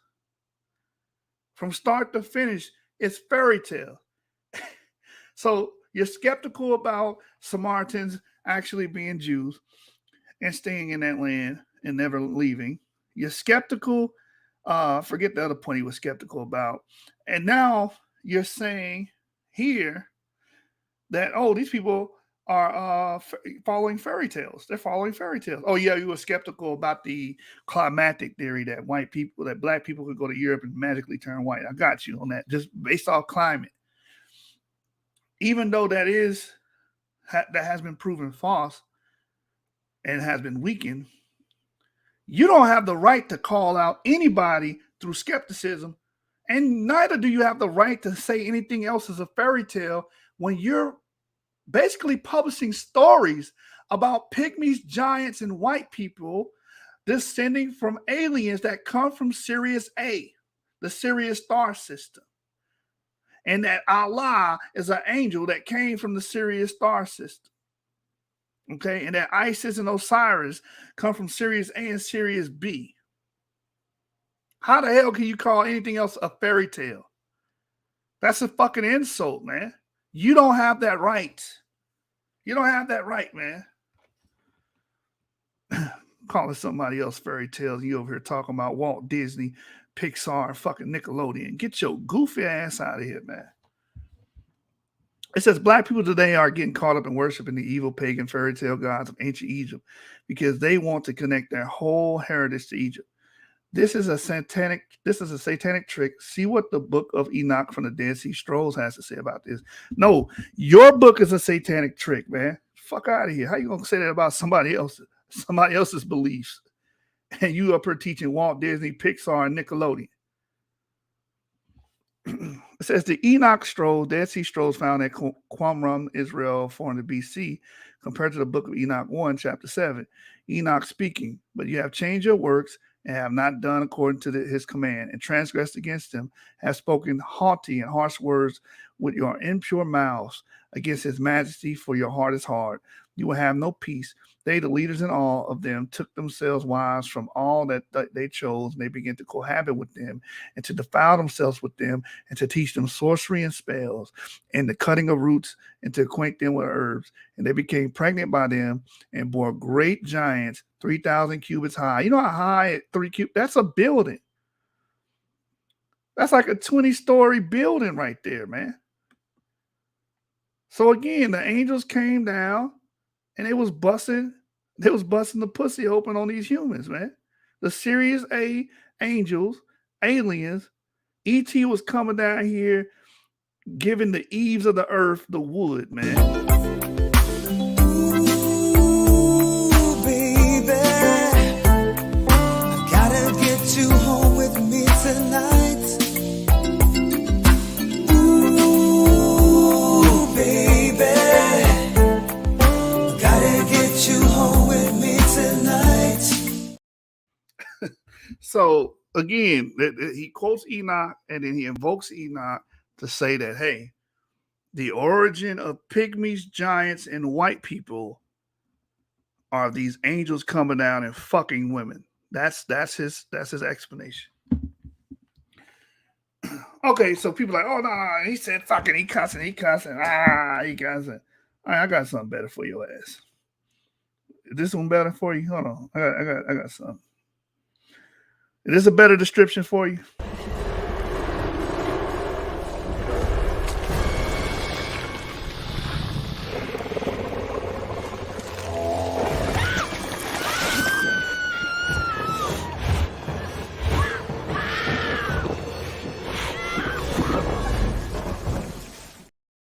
And then look, right after that, after it says they became pregnant by them and bore great giants 3,000 cubits high, you know, so they had babies the size of goddamn the Twin Towers and shit. Then he says, but it gets deeper. No, we don't want it to get deeper, man. Fuck it, we are already in Alice in Wonderland. Damn, where else can we go from here? We don't want to get deeper, Run Dog. We don't want to get deeper. We already in the Twilight Zone. Hell no. Hell no. No! God, please, no! No! No! No!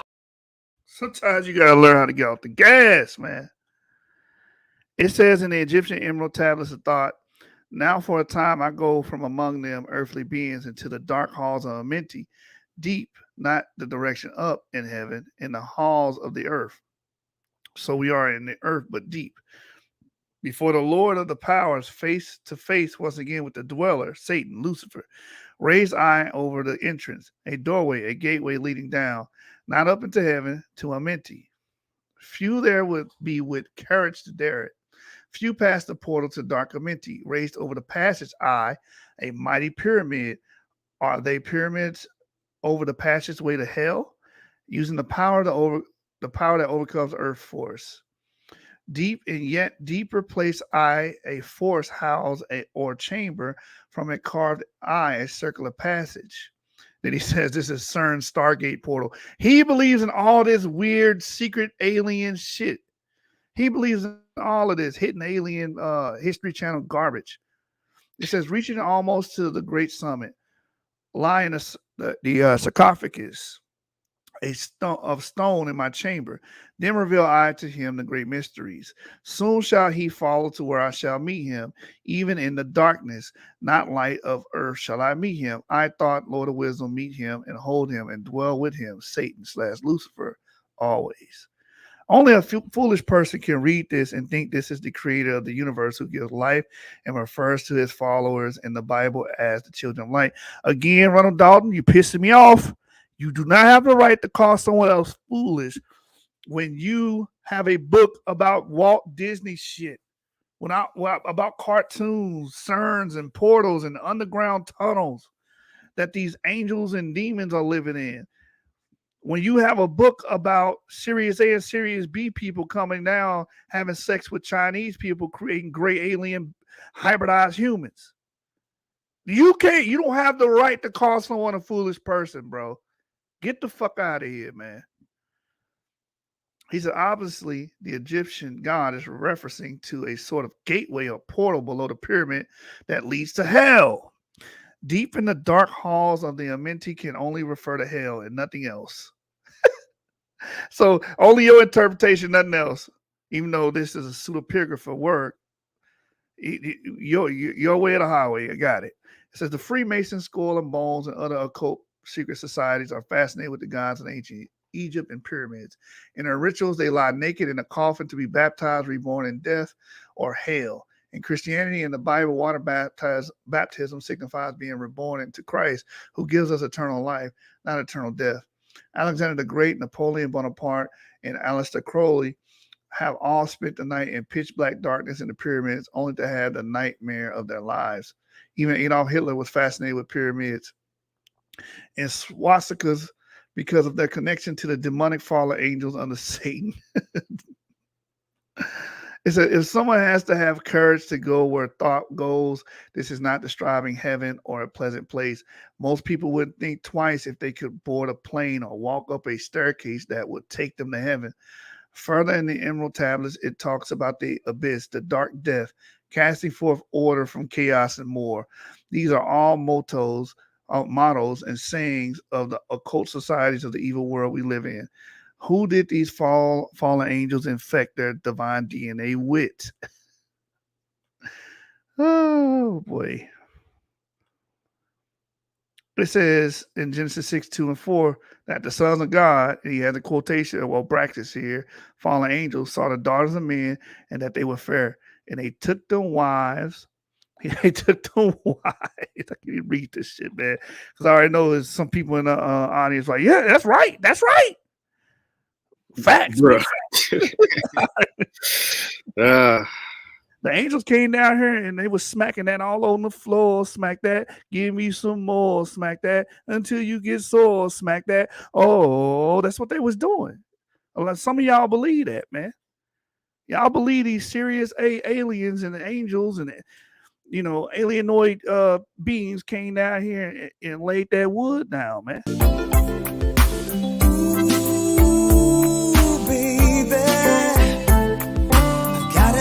You home with me tonight. Ooh, baby, gotta get you home with me tonight. It says that the sons of God, fallen angels, saw the daughters of men, that they were fair, and they took the wives of all which they chose. And the Lord said, my spirit shall not always strive with man, for that he is also flesh. Yet his days shall be 120 years. Physical life limit on man, or numbers of years left preceding the flood. There were giants in the earth in those days, and also after that, when the sons of God came unto the daughters of men, they also bear children to them. The same became mighty men, which were old men of renown. Oh my God. According to scientists and archaeologists, many giant skeletons and skulls have been found with red hair. Again, here he goes again. What scientists? Where? I need a citation. Where are you getting this from? Which scientist? The great Rob Skiba. Oh man. I can't do it no more, man. I'm gonna turn the goddamn stream off. We'll shut this shit off, man. This is just too much, man. Avery, this is too much, bro. It truly is over 9,000. The pseudo.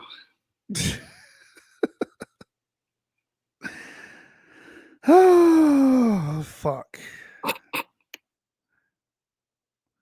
All right, man. Fuck it. Fuck it. Fuck it. Fuck it. Shut up, bitch. Oh, man. Okay. He says, according to scientists and archaeologists, many giant skeletons / skulls have been found with red hair, just as what was reported by the brown-skinned Indians in the Americas when encountering white-skinned tribes. These mummified giants were also noted to have Caucasoid white skin. But what about Noah and his family? Were they infected with Satan's fallen angel DNA or the mark of Cain? Infected like the clickers from The Last of Us. Yes. The sons of God, according to the book of Enoch, were white, and the mark of Cain was also believed to be white skinned. But was there also an albino gene that caused white skin? Many believe so because it says in the book of Enoch that Noah had white skin akin to the sons of God. But Noah was perfect in all his generations, so Noah's bloodline could not have been infected with Cain or the fallen angels. But what about the wives of Noah's sons? That is the magic question. And I'm pretty sure where it says Noah was perfect in all his generations, it had nothing to do with his bloodline, but how he pleased the Most High with his practices. I'm pretty sure that's probably the proper boring. Boring. I know. The right explanation is always, the least exciting. You guys want excitement. You want extraterrestrials coming down, laying the wood. You know what I'm saying? Why can't it be like Lord of the Rings? I'm just saying. Y'all want extraterrestrials coming down, beating the humanoid women backs in. That's exciting to y'all. Genesis 6:9 says these are the generations of Noah. Noah was just a man and perfect in his generations, and Noah walked with God. So were these white Indians found in the Americas and the Canary Island descendants of Cain, or the descendants of the Nephilim without Nephilim traits, 6 fingers of giant stature? This is called black or white fallacy. He only gives us 2 options. Man, could there be an option C? God damn. Oh, here it is. He do got option C. What about option D? So, or were they fallen angel genetic project that resulted in humans with white skin? There have been reports that some of these white Indians were tested for albinism, but the results showed that they were not albino Indians. 3 leading scientists and linguists in the early 1900s who were experts in the Mayan language recorded 6,000 words spoken by white-skinned Chepu people. One of the head priests of the Chepu Tule people also gave these scientists a book of their hieroglyphics. They concluded that the Chepu Tule language had a Sanskrit or Aryan origin, not Mongoloid like many of the Aboriginal people. They also found that over 60 words recited by these white Indians were identical to the language of the early Norse people, where the ancient Neanderthal man European was said to have his origin. Likewise, the Guanche Indians of the Canary Islands, when they were found, were said to be white-skinned with a Nordic Norse appearance. This is all bullshit, conflation shit. When he said early 1900s, yeah, all this is bullshit. Show me some evidence, nigga. It says here, fact, the mtDNA of the Neanderthal man was tested to be haplogroup X, stemmed from its ancestral haplogroup N, which is still mostly found in Europe. The major mtDNA haplogroups of Native Americans A, B, C, D, and Bantu sub-Saharans L1, L2, L3 are different than the Nordic people. The ancient Neanderthal people or European people, the mitochondrial DNA X is found in its highest levels in Europe, Eurasia, Asia Minor, and also people living in current-day Israel, Palestine, and Lebanon. It is also found in mtDNA of Turkish Jews, Sephardic Moroccan Jews, as well as other Jews. Haplogroup X outside of Europe, Asia, Middle East is only seen in North America / Canada. It's not seen in Africa, India, Asia, i.e. China, Central or South America. Could this mtDNA X be a foreign gene inserted by fallen angels into human beings, like many TV shows, i.e. X-Files, often hint to? This motherfucker actually cites X-Files as a credible source. Bro, it's perfect. Oh, man, I wish I could play the intro.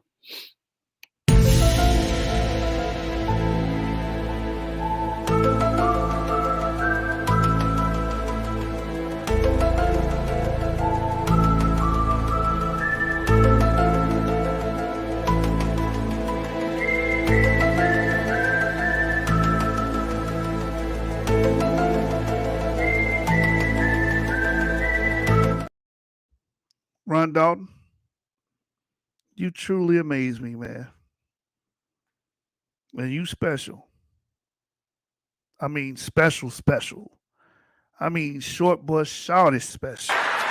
They done left me in here with this retarded son of a bitch. He ain't got no name tag on or nothing.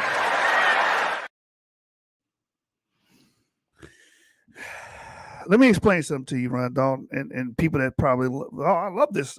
This is amazing. Can we do this again tomorrow? Hell no. Hell no, we ain't doing this shit again tomorrow. It's gonna be my last chapter for a minute, okay? I got something called sanity. Now, he said here, could this be mtDNA X by a foreign gene inserted by fallen angels into human beings like many TV shows? His sources is fucking TV shows, i.e. X-Files, often hint on. The funny fucking thing about this is if you read up, he explains this ain't no damn alien or fallen angel DNA. It says here, haplogroup X stemmed from its ancestral haplogroup N, which is mostly found in Europe. These are humans. These are Homo sapiens sapiens. Anybody can just go right now, go to our friend Google. Let's call Google up and let's ask Siri. God damn it. Let's ask Siri. Who got an iPhone? Anyway, let's ask Google. Let's see what's going on with Google. So we're going to type in haplogroup. Brother, you can't use technology because when it comes to these chips, there's actually Nephilim spirits in it.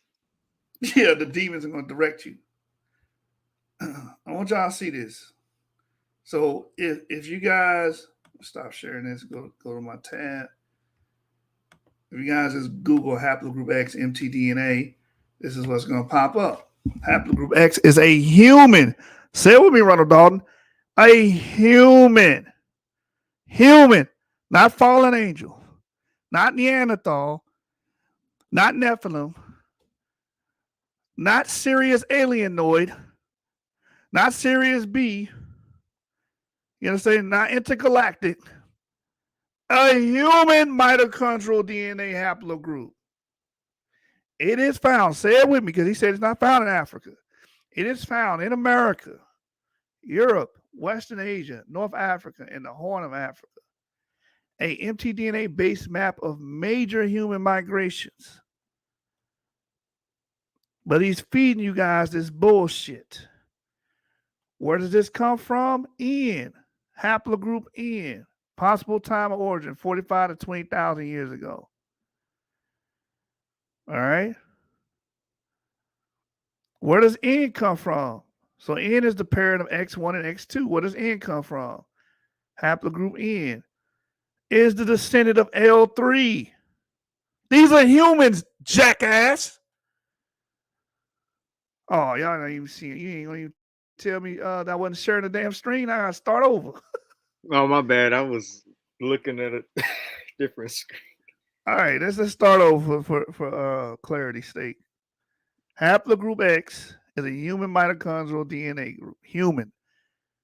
You know, not fallen angel, not Nephilim, not alien versus predator, not intergalactic. Okay? This ain't Star Wars, man. This ain't LucasArts. Human mitochondrial DNA, motherfucker. English, motherfucker. Do you read English? English, motherfucker. Do you speak it? Human mitochondrial DNA. It is found in America, Europe, Western Asia, North Africa, and the Horn of Africa. Okay? its ancestor is haplogroup N. As he says in his book, the dummy put this in his book. What is haplogroup N? A human mitochondrial DNA clade. So let's click in. Haplogroup N. What is the ancestor of haplogroup N? L3. L3 is human. N is human. These are human females. Dum-dum. Haplogroup X for extreme. Haplogroup X for X-Men and the mutants. But we supposed to unify with this crackpot. We all black. That's all that matters. We all get the fuck out of here. Kiss my ass. All right. Again, from the top. He says, could this mtDNA X be a foreign gene inserted by fallen angels into human beings like many TV shows? Fucking TV shows, man. That's his source. What I put here as a note. Let me see if I... Ronald Dalton actually quoted the fucking X-Files as a primary source. I'm fucking done. What else reading over your notes? Yeah. Bro, it's real serious. They got notes and everything. I thought you were freestyling this. Nah. I looked over this earlier, man. I said, was this gene the switch that changed man's skin to white back in ancient times? If we believe that all the Noah sons were black in ancient times, well, now the land of Japheth is mostly white, the X gene could explain why the dark races lack the X gene. Unless they are exposed to admixture with white people via slavery into marriage. X haplogroup, is he saying? Yes, he said X gene like it's some type of... Yeah, he means the X haplogroup. DNA, like what? Anyways, my bad. Go ahead. Oh shit! Hey man, I need you to be hitting me with them clips while I'm reading this. This is bullshit. All right, hold on. Let me pull it up. Just don't get nothing that's gonna cut the stream. You know, I think the Lord of the Ring one and the X-File one you got is copyrighted. Okay. It says here, this X gene could explain why the dark races lack the X gene. As we just read, the X haplogroup is in the Horn of Africa and North Africa. Which actually this map here shows you that's in North Africa. And it shows you it's in the Horn of Africa. What a dumbass. What a dumbass. The map that he shows you that it's in the Horn and it's in North Africa. Really, nigga? It says, and why mostly white... Why mostly white races have this X gene? Or is this gene simply an ancient gene from the seed of Cain, who intermixed in the Bible with the sons of God, angels? Again, these are human haplogroups. Human female haplogroups, man. And you provide a damn map, which haplogroup X is very small in the Earth, as you can see. Greater than 4%, 1 to 4%. Most places have 1 to 4% variation or dispersion of this. It says maternal mtDNA haplogroup X distribution around the world. As you can see, it is mostly seen in Europe, Asia Minor. Well, he put Arab. Oh, Arab North Africa, the Middle East, Afghanistan, Pakistan, and parts of North America. As you can see, it is not sub-Saharan Africa. Yes, it is. It's in the Horn. It's the Asia, India, the Pacific Islands, Australia, Mexico, and South America. Why? If you notice, the colonizers and invading nations of the whole world throughout time come from the same regions we see mtDNA X in. When have you heard of Nigerians, Ethiopians, Australians, Indian, Native Americans, or Pacific Islanders invaded other countries? Bro, you brought up the Bantu expansion earlier. Shut the fuck up. I was just about to say that. He said, what about the Chinese? The Chinese... They're about to go to war with Tibet again. 张牙舞爪，健身操，祝您健康。It says, who are these people that have invaded other countries on the planet Earth?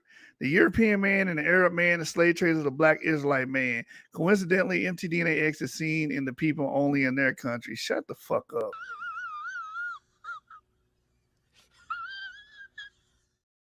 I'm starting to get annoyed, man. I'm starting to get very fucking annoyed here.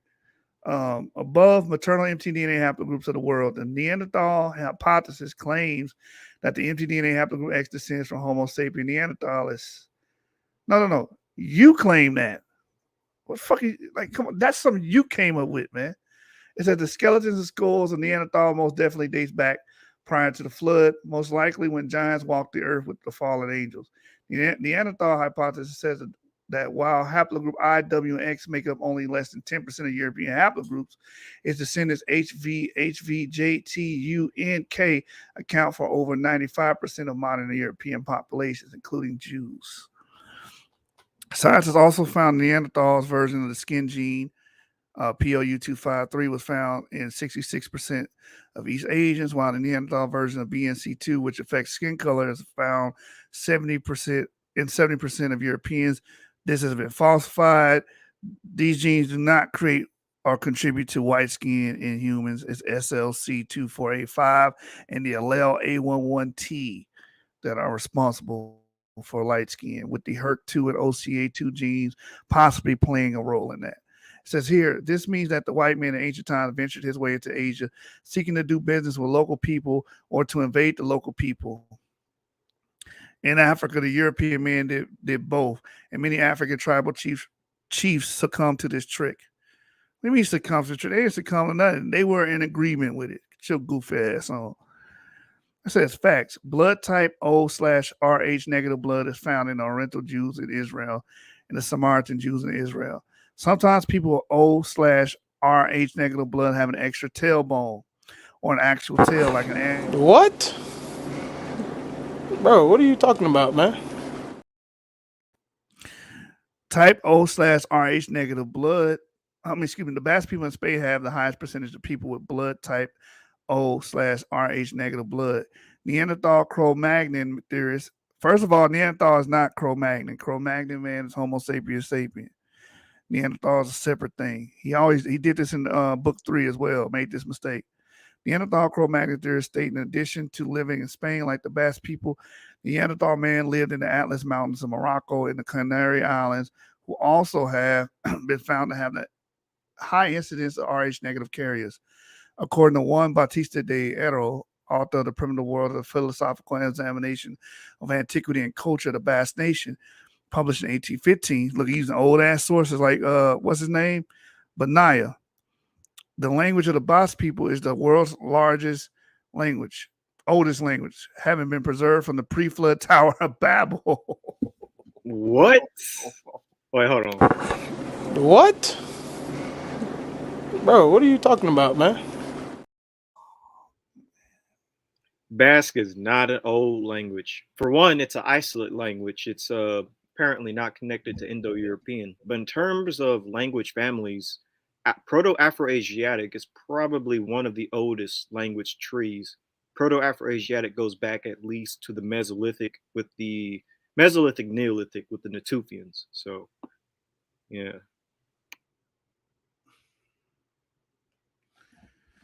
Oh my God, man. It's like we got a lot to go, and it's already 10. Goddamn, I'm gonna need coffee again this morning. It says here, fuck. 5-hour energy.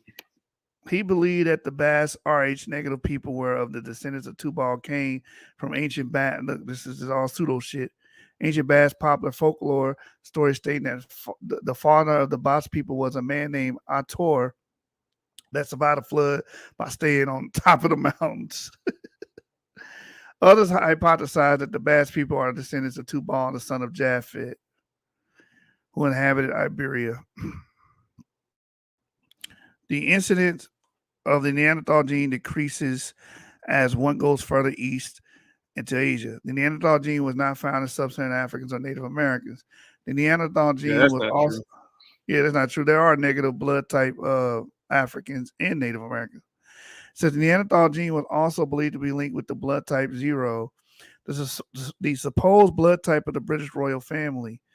Since then, many genetic studies have blood been. type 0. Have you heard of that before? Oh wait, my bad. Blood type O. My Oh. bad. Yeah, my bad. Since then, many genetic studies have been done using genome sequencing from the remains of Neanderthals, such as Green et al., Noonan et al., Pointer et al., and Miller et al., 2008, because the interest of a Neanderthal genome project was initiated in 2005, 2006. Neanderthals blood type O in the Rh factor. Humans have 4 possible blood types, A, B, and O, but there's also a Rh factor or a rhesus factor. The Rh factor is a protein that is present on the surface of most red blood cells in humans and primates. Most people in the world have the Rh factor, which means they are Rh positive. Those that do not have these special proteins on their red blood cells are considered Rh negative. The Rh factor is usually passed down through parents' genes to their children. If a mother is Rh negative and the father is Rh positive, the chances of a baby being one or the other is 50-50. If both parents are Rh negative, the baby will be Rh negative. The only problem that occurs with the unusual blood type is when women who is Rh negative carries a Rh positive fetus. The body will reject the fetus, causing what is called hemolytic disease of the newborn, which can result in a miscarriage. This usually happens when an Rh negative woman carrying an Rh positive baby for the first time develops IgM and IgG antibodies as a result of the mixed blood first pregnancy. If this woman gets pregnant again with an Rh positive fetus, her antibodies from the previous pregnancy will attack the fetus. That is, unless she gets the Rh immune globulin serum shot at 28 weeks during pregnancy at 34 weeks and within 48 hours after the delivery of the child. Now, there have been research linking Rh negative people to O blood types. Different theories have linked Rh negative people to descendants of the Nephilim. I'm done with this shit. Go ahead, Ebri. I'm fucking finished. Bro.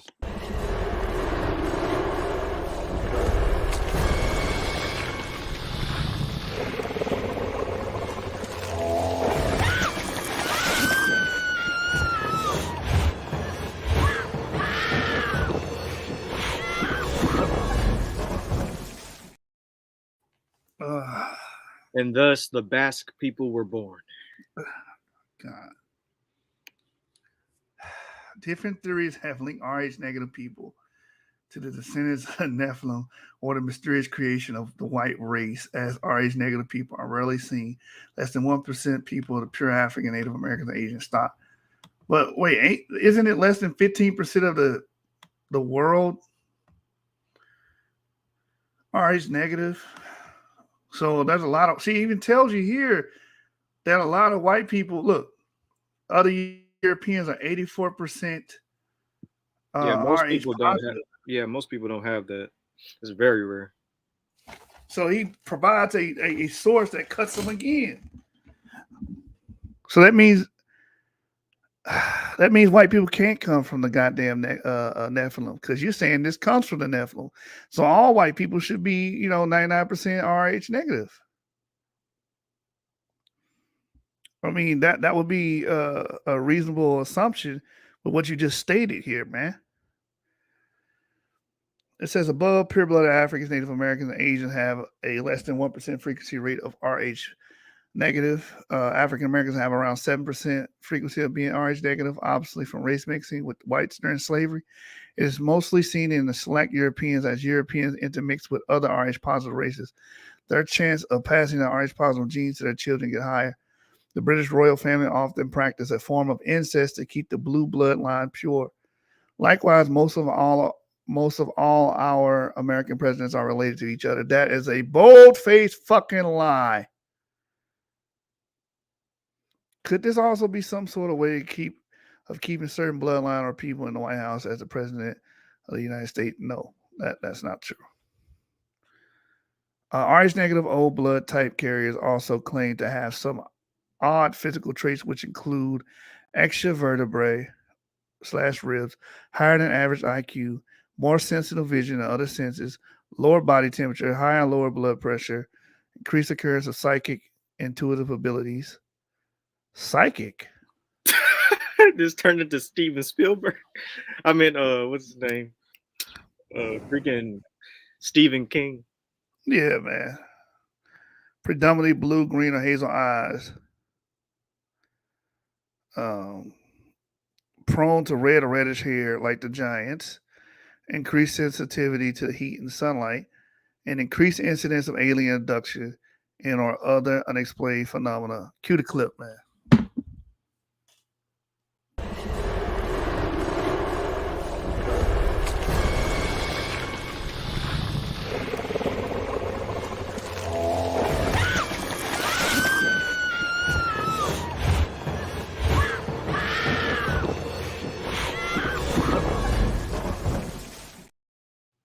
All right.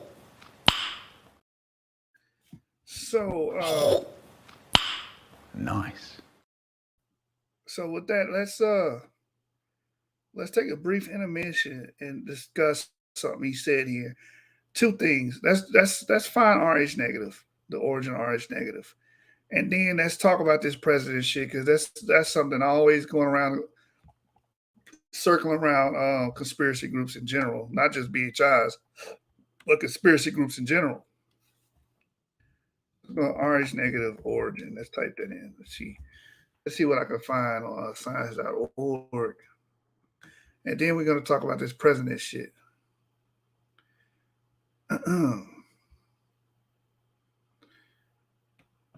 Let's see. RH negative.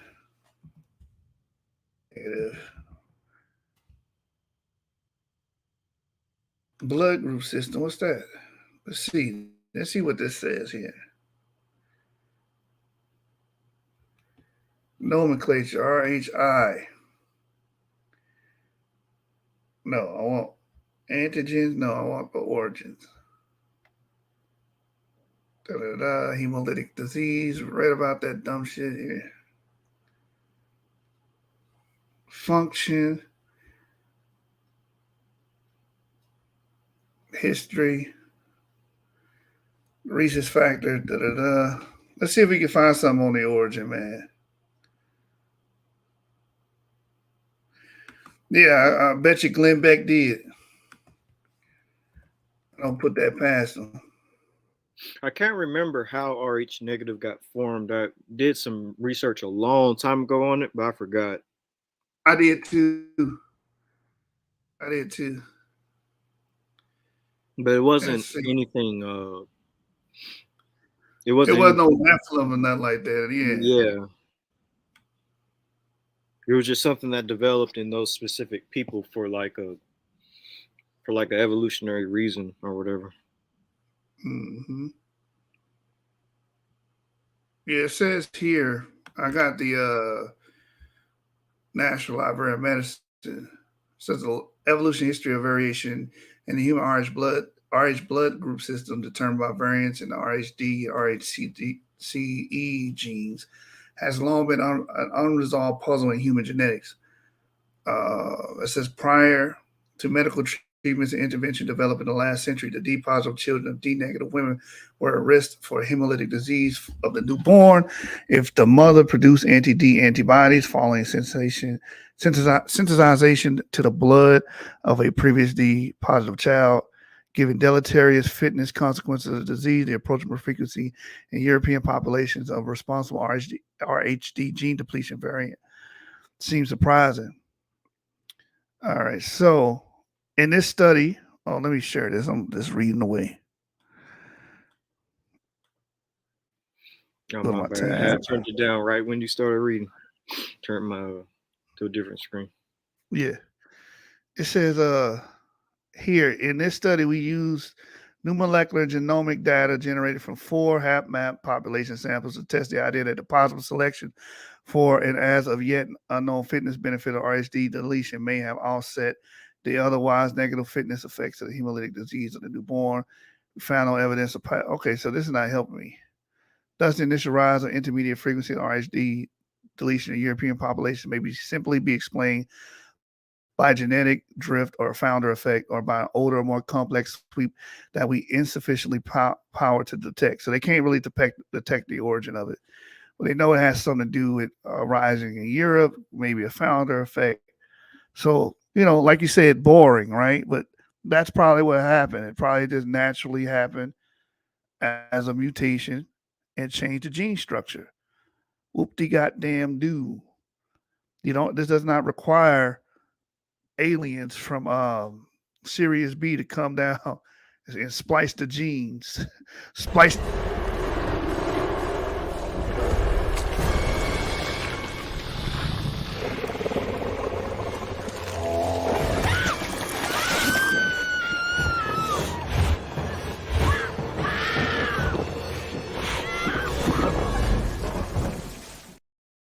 All right, so this is the paper here, Evolution and Genetics of Human RH Blood Group System. Let's go down to the discussion real quick. Da-da-da-da. Yeah, I had researched this a while back because people were hitting me with this RH positive plus rhesus factor bullshit and talking about the Nephilims and everything. So I had looked into it then. Where we at here? Where is this at? Yeah, I remember a video from Hebrew Nation Building, I think it was, who talked about it and connected it to Esau, Neanderthals, and stuff. I should send you that video, but that's how I started looking into it. And then I hear, white supremacists talk about it too, saying that's what makes us better because, anybody who doesn't have it are monkeys and stuff like that.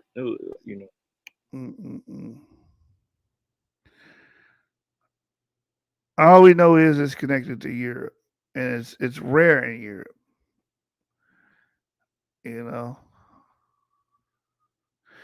So this is just talking about medical jargon here. Anyway, all right. So from there, let's go. Let's do the president. Let's do the presidents.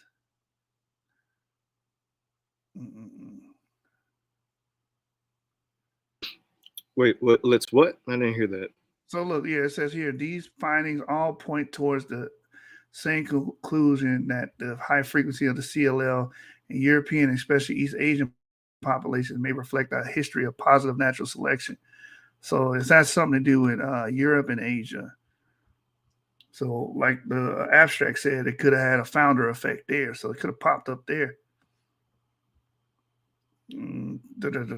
Will to be continued. So there's a great I shared it on social media before about this president thing. Let's see if I can find it. Haplogroups of known presidents.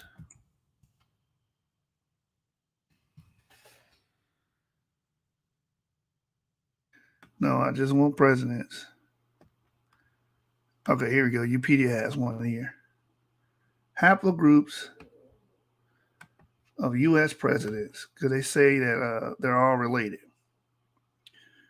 Here's the known haplogroups of U.S. presidents. George Washington's R1BL21. John Adams R1BS1200. So they're R1B, but they're different clades. Thomas Jefferson is T1A1A.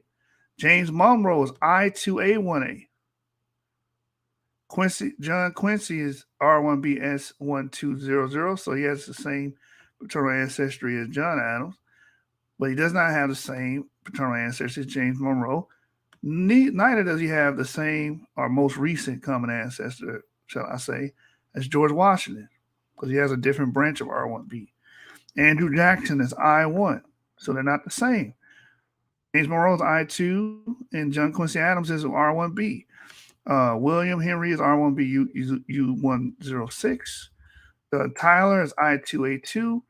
James K. Polk is R1B U106. So these two share common ancestry. R1BL21, common ancestry with George Washington. U106, L21, U152, Abraham Lincoln, R1B, the man that's responsible for freeing us, freeing our ancestors. Shout out to him. Andrew Johnson was a bastard, I2A2. Ulysses Grant, R1B U106, L21, I1Z63, R1B U152, R1B U106, and you can see, go down this list. E312, R1B, I1, I1, Z16, R1B, Lyndon Baines Johnson, EV13, Richard Nixon is a clade of E1B1B. R1B DF27, R1B U106 is Donald Trump. Shout out to Trump. Bill Clinton is I1, and we don't know Barack Obama's or Joe Biden's. So you can clearly see that these guys are not interrelated, as you guys are trying to make it seem. Different Y-DNA haplogroups, meaning different male ancestries. And here's the link to Wikipedia there. So anybody making that crazy ass claim, Real Ruga, I will play it after I get done reading, brother. Whatever link, I don't know what you sent me. Email it to me, HebrewJedi@gmail.com. Email it to me, Real Ruga.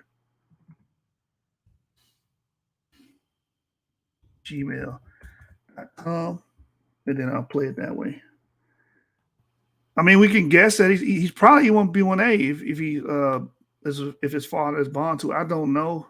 We don't have any information on it. Well, there's Luo, whatever. Yeah.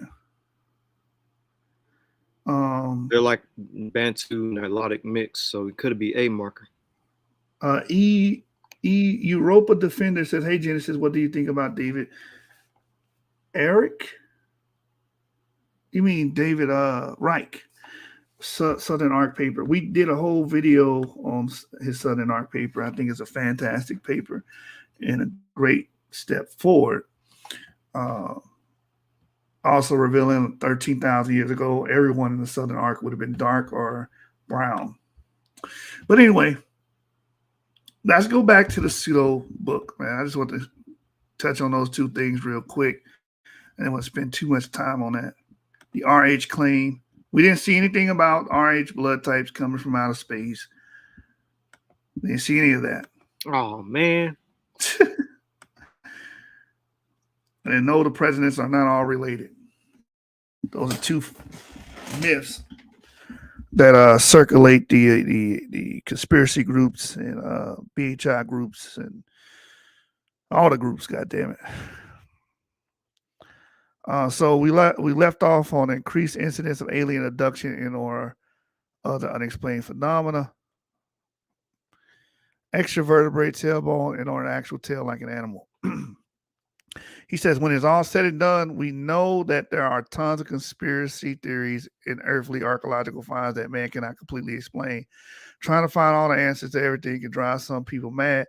Trying to find out if Yahushua, Jesus Christ existed, or if the Piso family, the Romans, or the Greeks made up the New Testament and everyone in it can cause a person to miss salvation. Man is always trying to explain things with science instead of using some faith. Yeah, you use a lot of faith in your book, buddy. You use a lot of motherfucking faith in this book, man. So this is what is happening today as many blacks in America are researching ancient Egypt, so much that they are tricking themselves out of eternal life in the kingdom of heaven.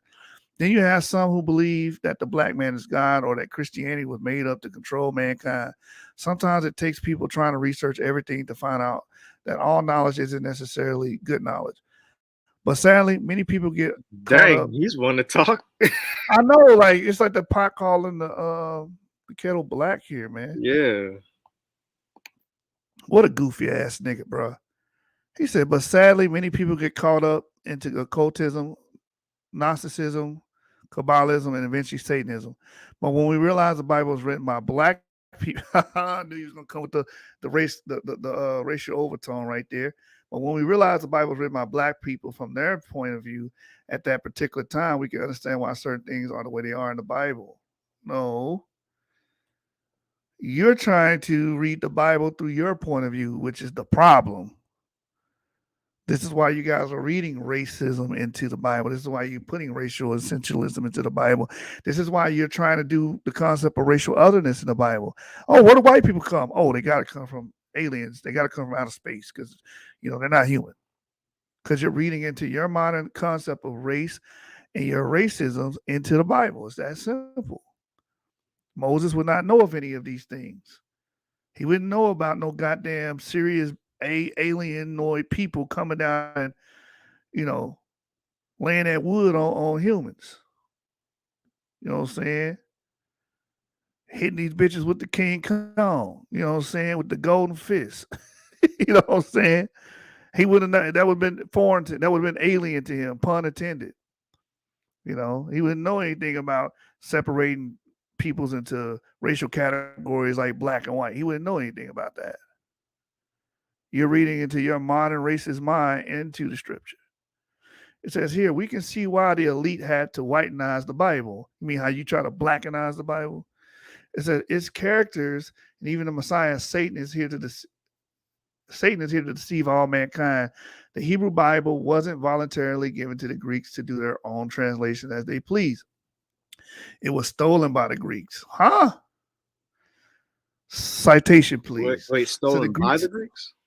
Yeah, he said it wasn't given to them voluntarily. It was stolen by the Greeks. Okay. I thought the legend was that it was translated into Greek, Koine Greek by Jews. Mm-hmm.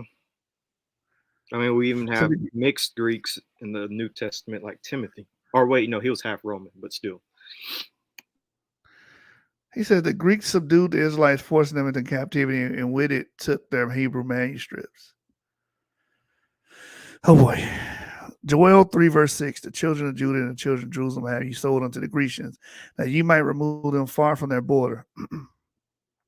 So the Hebrew Bible was translated to Greek, which was later translated to Latin, and then Old English, which would give rise to the modern English that we speak today.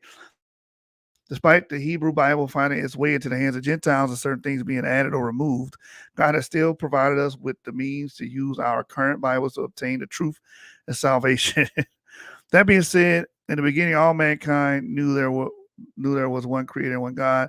Then came the fallen angels and their leader, Lucifer, to earth when they got kicked out of heaven. These fallen angels slept with the daughters of men and then started to introduce paganism to the world. Man, y'all never explained none of this shit, man. I'm going to explain it to you. This is what happened, man, because the angels didn't come down and just pull the dick out and then, hit the bitch with the dick right there. Nah, he had to, he had to woo her, man. He had to spit that game, man. Ooh, baby, I gotta get you home with me tonight. Ooh, baby, gotta get you home with me tonight. That's what happened. Mysteriously, then we see the appearance of Trinity religions, Egyptian, Babylon, Sumerian, Hindu, etc., where different pagan gods had wives and sons, just as the Most High did already in the book of Genesis. Satan is a great copycat and goes against God's natural order of things. Satan brings chaos, destruction, and death. Osiris, Shiva, Anubis. God brings life and order to the world. He is the great judge. Here we go with another factoid. Fact. God made Eve out of Adam's rib. The ribs are the only organ or structure aside from skin/blood vessels and liver that can regenerate itself and grow back. You can cut a person's rib, but if you leave the periosteum, I don't know how to say that, periostom, it will grow back. It has the DNA building blocks in it to regenerate, aka clone itself. Man have both the X and Y chromosomes to make both sexes. Man XY, female XX. Women do not carry the Y sex chromosome. So if a woman was the first being that existed in the world with only 2 XX sex chromosomes, we should not be able to get the Y sex chromosome to have man. Beware people saying we are gods and the woman is our God. The first of the 10 commandments say we should not worship any gods, including an immortal being. This is atheistic tendencies. Beware also of people saying Egypt existed before the flood or that Osiris predates the God of self. But wait a minute. Didn't you say in this book that Egypt existed before the flood? I promise y'all he said some shit like that. And he's telling you here, beware also of people saying Egypt existed before the flood. And I promise you guys he read earlier. So is he saying beware of him? Beware of him? Yeah. Beware of him. He said earlier that there was a place that was Egypt before the flood. He said that. I think it was Atlantis or some shit. Cut his own goddamn self. Genesis 4, verse 26. And to self, to him also was born a son, and he called his name Enos. Then began men to call upon the name of the Lord God, Yahuwah. So let me just put a note here and a note. This dumbass does not realize that he is talking about himself. In this same chapter, he mentions that there was an Egypt that existed prior to the flood. What a moron. All right. Now I can move on. Psalms 82:6 says, I have said you are gods, and all of you are the children of the Most High. Though in the Bible, the big capital G is used for the Creator and the little g is used for pagan gods, read what the first commandment says. Exodus 20:2 says, I am the Lord thy God, which have brought thee out of the land of Egypt, out of the house of bondage. Thou shalt have no other gods before me. And that was a chapter. Thank God. And it only took about almost 3 hours, a bit over 2 hours. The one goddamn pseudo-ass chapter. Okay. Yeah, it's going to be a while for us to complete those books on the Yap channel in a clean way. Oh, my God. Oh. Oh, my God. Let me see if I can find that where he said Egypt, because the brother said the first Egypt he said that. Hard search. Where thought is from. Let me see if I can find it, because he just said beware of Egypt. Oh, my God. I got to look through this shit again. I thought I could only suffer this once. I got to do it again? Oh, man. I must be in hell. The Atlanteans, the Lemurians, and the Egyptians post-flood. Could have sworn he said that, man. I was like, yo. I just read over it. I'm like, I'm not going to put too much emphasis in it. If I'm lying, I'm flying. My feet ain't left the goddamn ground. Oh, well, I don't give a damn. I don't care. I don't give a damn. The Egyptian armor tablets.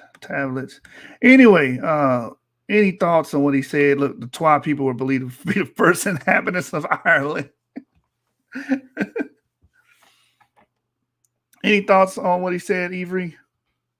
Man, he said so fucking much. My thoughts on all that information, bro, sums it up kind of like this, bro.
I found it.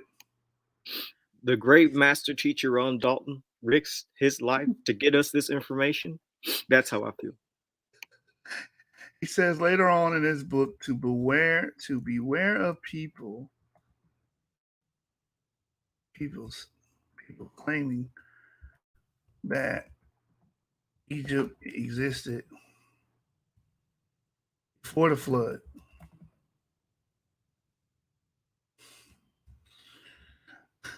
But on this page, he clearly states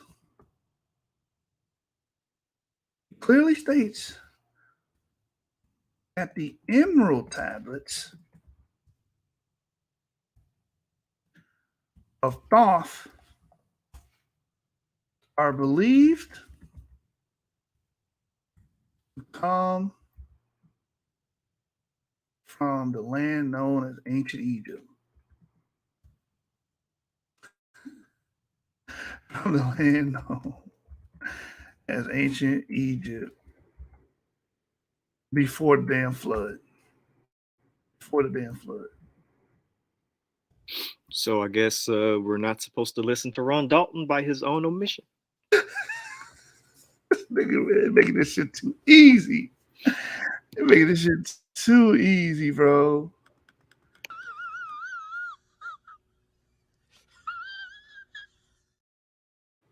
Some of y'all gonna fall for this. Like, yeah, I believe that. I believe that the pygmy twat people are descendants of aliens and that they circumnavigated the globe. And the third book, he said that's why they got Asian eyes. Everybody that has almond-shaped eyes or the Asian eye trait, as he calls it, are descendants of the Nephilim. 张牙舞爪，健身操，祝您健康，步步高，噜的。 Some are like, yeah, he preaching. That's some of you niggas in the chat, bro. Oh, he going, he telling the truth right there. The Lord is dealing with that brother. Oh man. Bro, look, see, but beware also of people saying Egypt existed before the flood. Let me add to my note. He makes bro claim that the emerald tablets. Why are you putting this in your? Oh my goodness. He makes a claim that the emerald tablets were found in ancient Egypt prior to the flood.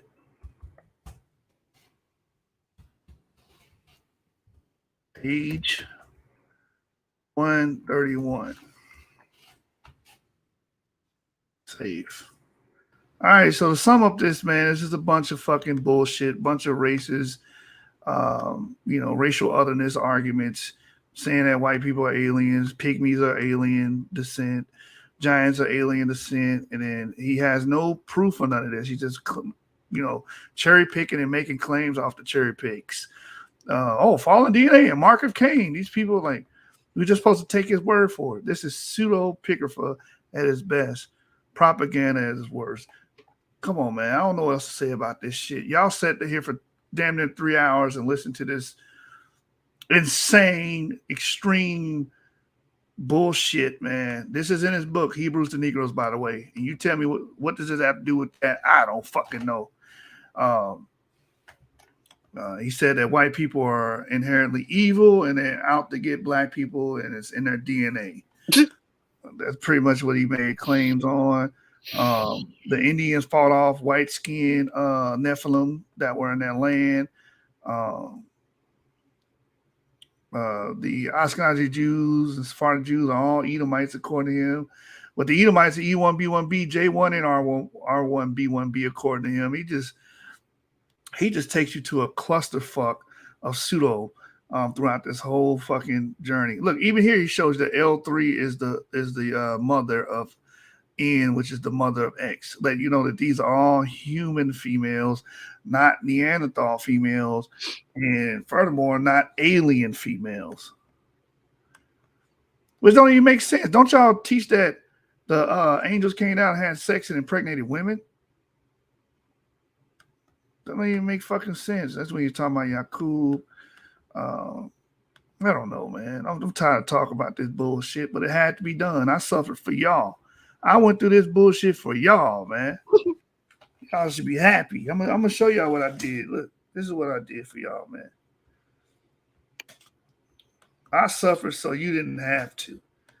I went through and read that pseudo bullshit so you wouldn't have to, man.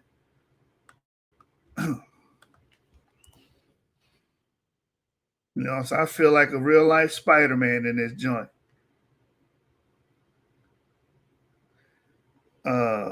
Hey man, hey Real Ruger, did you send an email? I'm gonna play that here in a minute.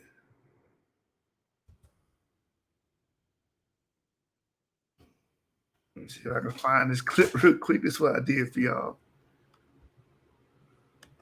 You know how we do. I'm gonna bring the end of the damn BHI, man. That's gonna be my lifelong mission. In the BHI. This is basically what I did for y'all tonight, man. I'm gonna show you. Y'all should be thanking me instead of hating me. Y'all should be thanking me. You destroying another brother. You hating on your brother. I'll be seeing them comments, by the way. Sometimes I just don't reply to it.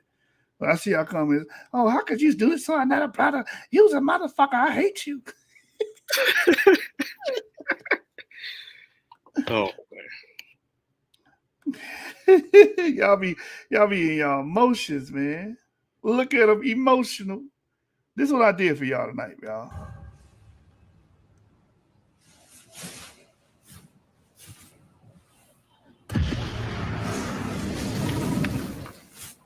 That's Ronald Dalton's pseudo ass book right there. That's the power of his pseudo.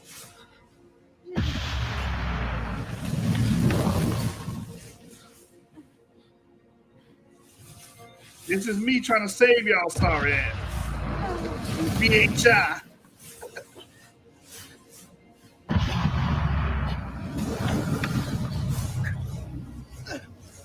Not much. Look how powerful his pseudo is. It's about to destroy the universe. It's about to destroy the fabric of reality.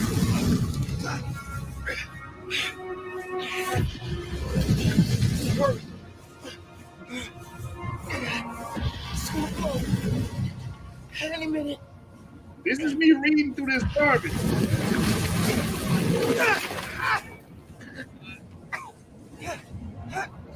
This is me reading through his trash ass book. Suffering for 2 days straight. Almost there. Come on.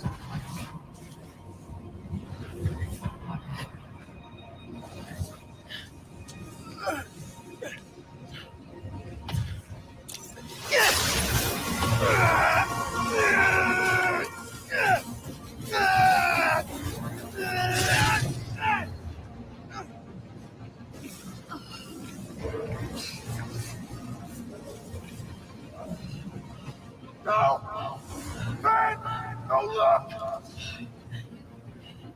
Avery, don't look.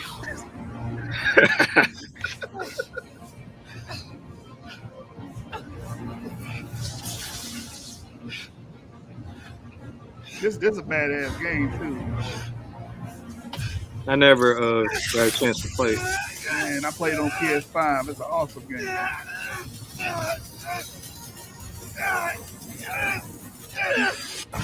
Avery, don't look. Spoiler alert. Spider-Man dies. Y'all don't appreciate shit, man. This is what I did for y'all. I absorbed all the pseudo so you wouldn't have to take it.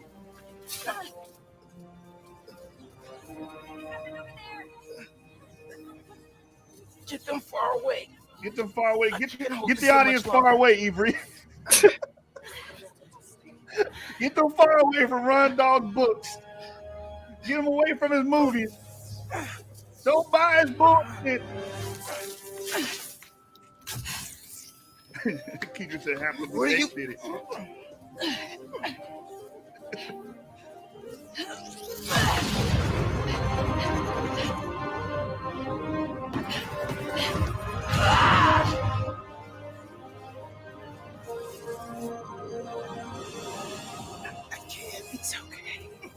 Just let go. I can't keep reading this shit, Avery. Let go.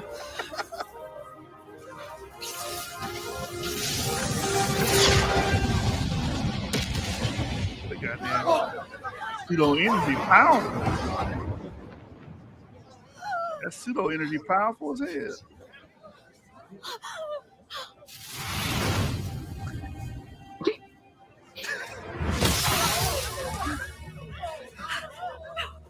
No, please.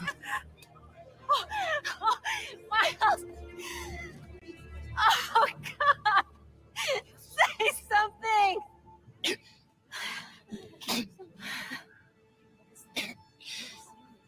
Fucking sacrifice myself for you, ungrateful motherfucker. All right, let me see if I can find what Real Ruger sent me, man. Well, president related. Oh, are you sending me this, really? Oh, God. Let me see if I pull it up. All right, let me see. I may have already saw this because you said Glenn Beck.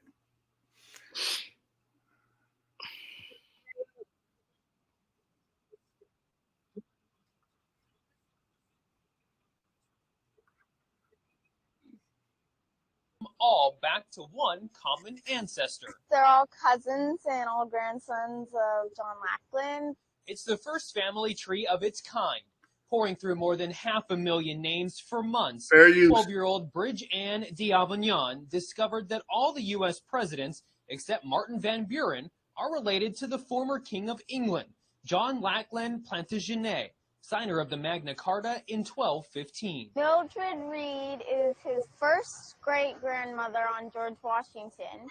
And on Obama, Mildred Reed is the 10th great-grandmother. They're This started indirectly as an assignment related. to research her own lineage, tracing it back to roots in France. But Bridge Ann wanted to branch out. Well, I think we just all go back somewhere. It's just a matter of Exactly. She That's started all. with All George of us have Washington, some kind of but unlike commonality. other Like professional genealogists that only looked at the male family lines, Bridge Ann was able to link the presidents together using both male and female ancestry. Before this, historians had only been able to link 22 family trees. She kind of created a triumph of women's studies here. Bridge Ann also figured out she's an 18th cousin of President Obama, Yeah. something she hopes to be able to share with him in person. I've written a letter to Obama, but I just gotten standard reply. I hope to meet the president and explain it to him. In Paso Robles, Adam Rakusin, your Central Coast News. yeah, that's not saying they're directly related. They're indirectly related. Just like she's indirectly related to Obama. I'll show you all humans are. So if you go back, I think 1,000 years, all of us, all of our ancestries begin to congeal or converge. See if I can find it for you real quick. I mean, the further back you go in history, the more there are of less humans on the planet. Because today we're at 8 billion people, but it took a while to get to that number. The further back you go, the less humans you are, and therefore the less humans there are, the closer we would have as a common ancestor. Yeah. So it's just a simple mathematic problem, actually. That, like you said, less humans. So the further you go back, if everybody went back and they counted all their ancestors up, I forget the numbers. Well, you have 2 parents, then you have 4 great grandparents, and then you have, I think, 16 or no 8. It's either 8 or 16 great grandparents, and then you keep going back further and further and further.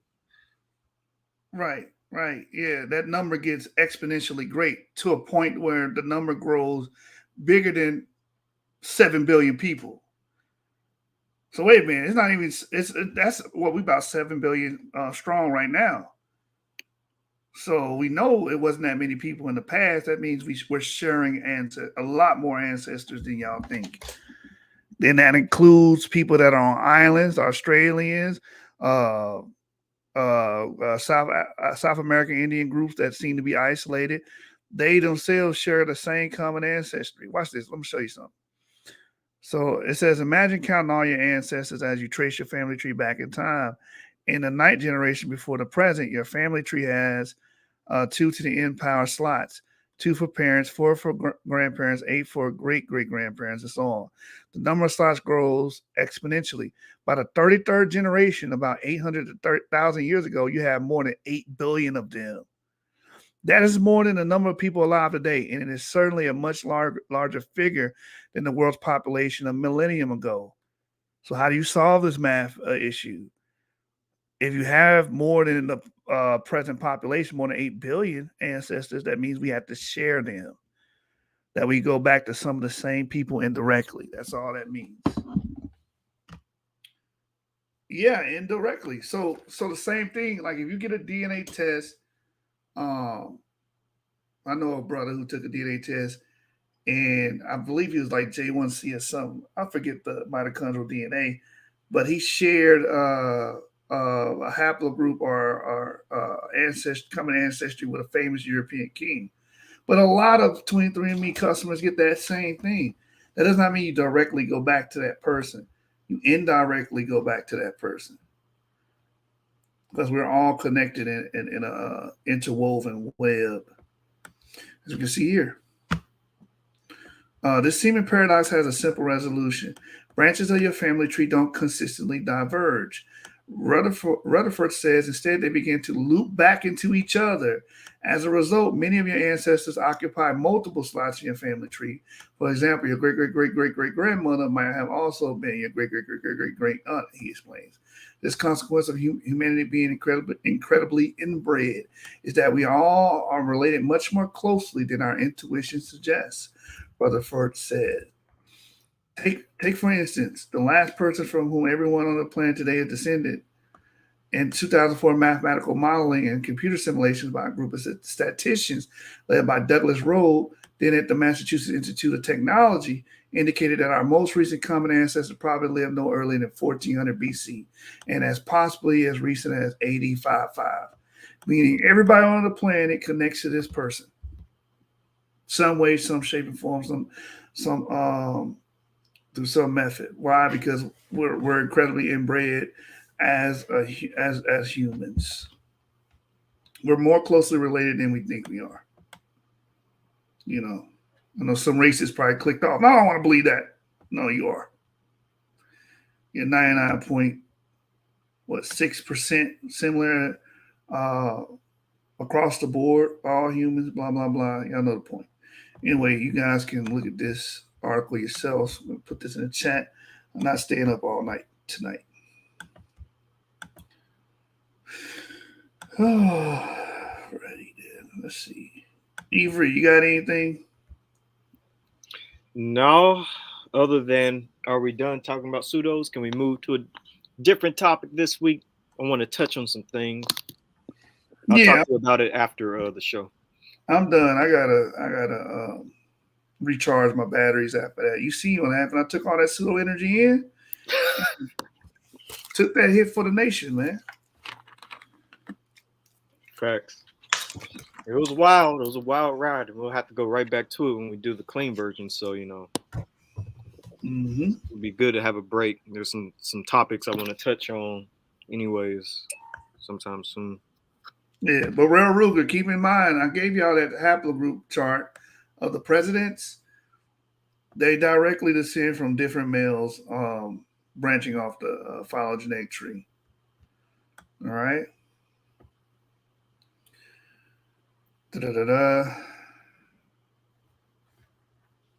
Read that article, by the way. Well, yeah, we'll get into that, man. We almost done, bro. I'm up here.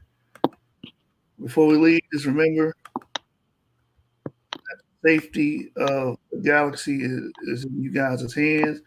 Avery and I are not the only Power Rangers here, man. You got to do your part and help fight against pseudo racists known as BHI. All right, and if you do a good job, you'll earn your Mega Sword. Power Rangers, with our new friend comes new power. Use your flute, Tommy, and bring life to the Dragon Zord. For when he combines with the Mastodon, Triceratops, and Saber-Tooth Tiger, a new fighting machine will be at our disposal.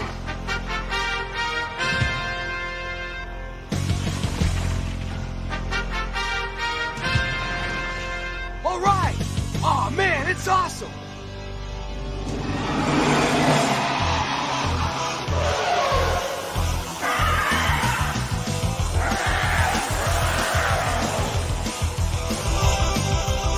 Look! They're coming together!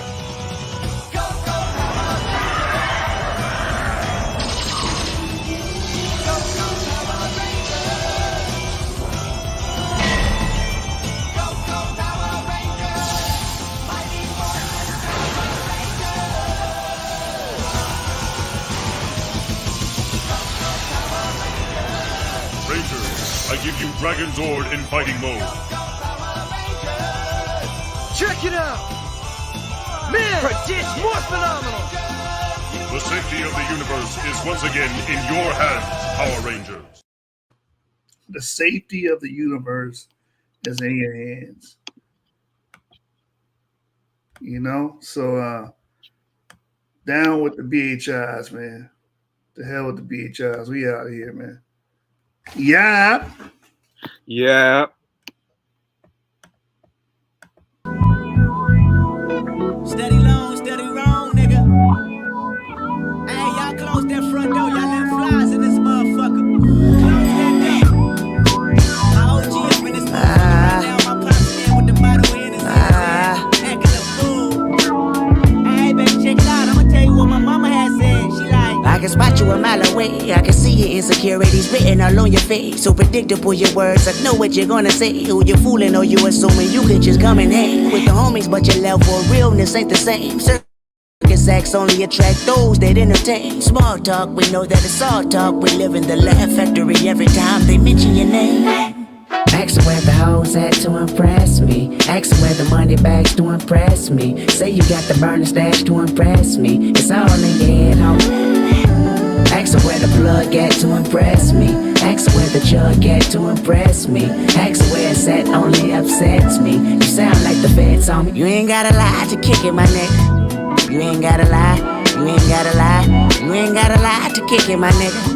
You ain't gotta try so hard. You ain't gotta lie to kick it, my nigga. You ain't gotta lie. You ain't gotta lie. You ain't gotta lie to kick it, my nigga. You ain't gotta try so hard.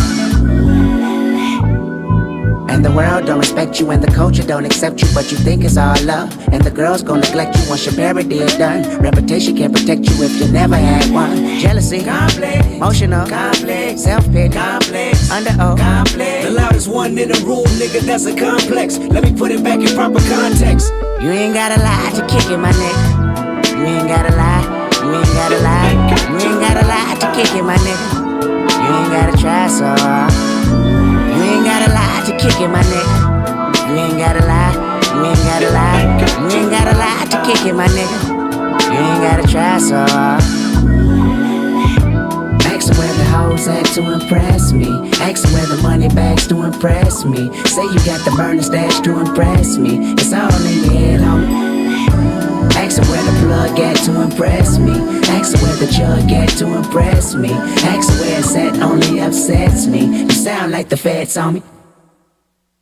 What do you got to offer? Tell me before we off here. Put you deep in that coffin. Been allergic to talking. Been aversion to bullshit and sell a dream in the auction. Tell me just who your boss is. Niggas be full gazy. Bitches be full gazy. This is for full gazy. Niggas and bitches who make a bitch. You were lying babies, bless them little hearts. You can never persuade me, you can never relate me to him, to her, or that, to them, or you, the truth. You love to bend in the back, in the bed, on the floor, that's your hoe, on the couch, in the mouth, I'll be out. Really don't. See, loud rich niggas got low money, and loud broke niggas got no money. The irony behind it is so funny, and I seen it all this past year. Pass on some advice we feel. You ain't gotta lie to kick it, my nigga. You ain't gotta lie, you ain't gotta lie. You ain't gotta lie to kick it, my nigga. You ain't gotta try so hard. You ain't gotta lie to kick it, my nigga. You ain't gotta lie, you ain't gotta lie. You ain't gotta lie to kick it, my nigga. You ain't gotta try so hard.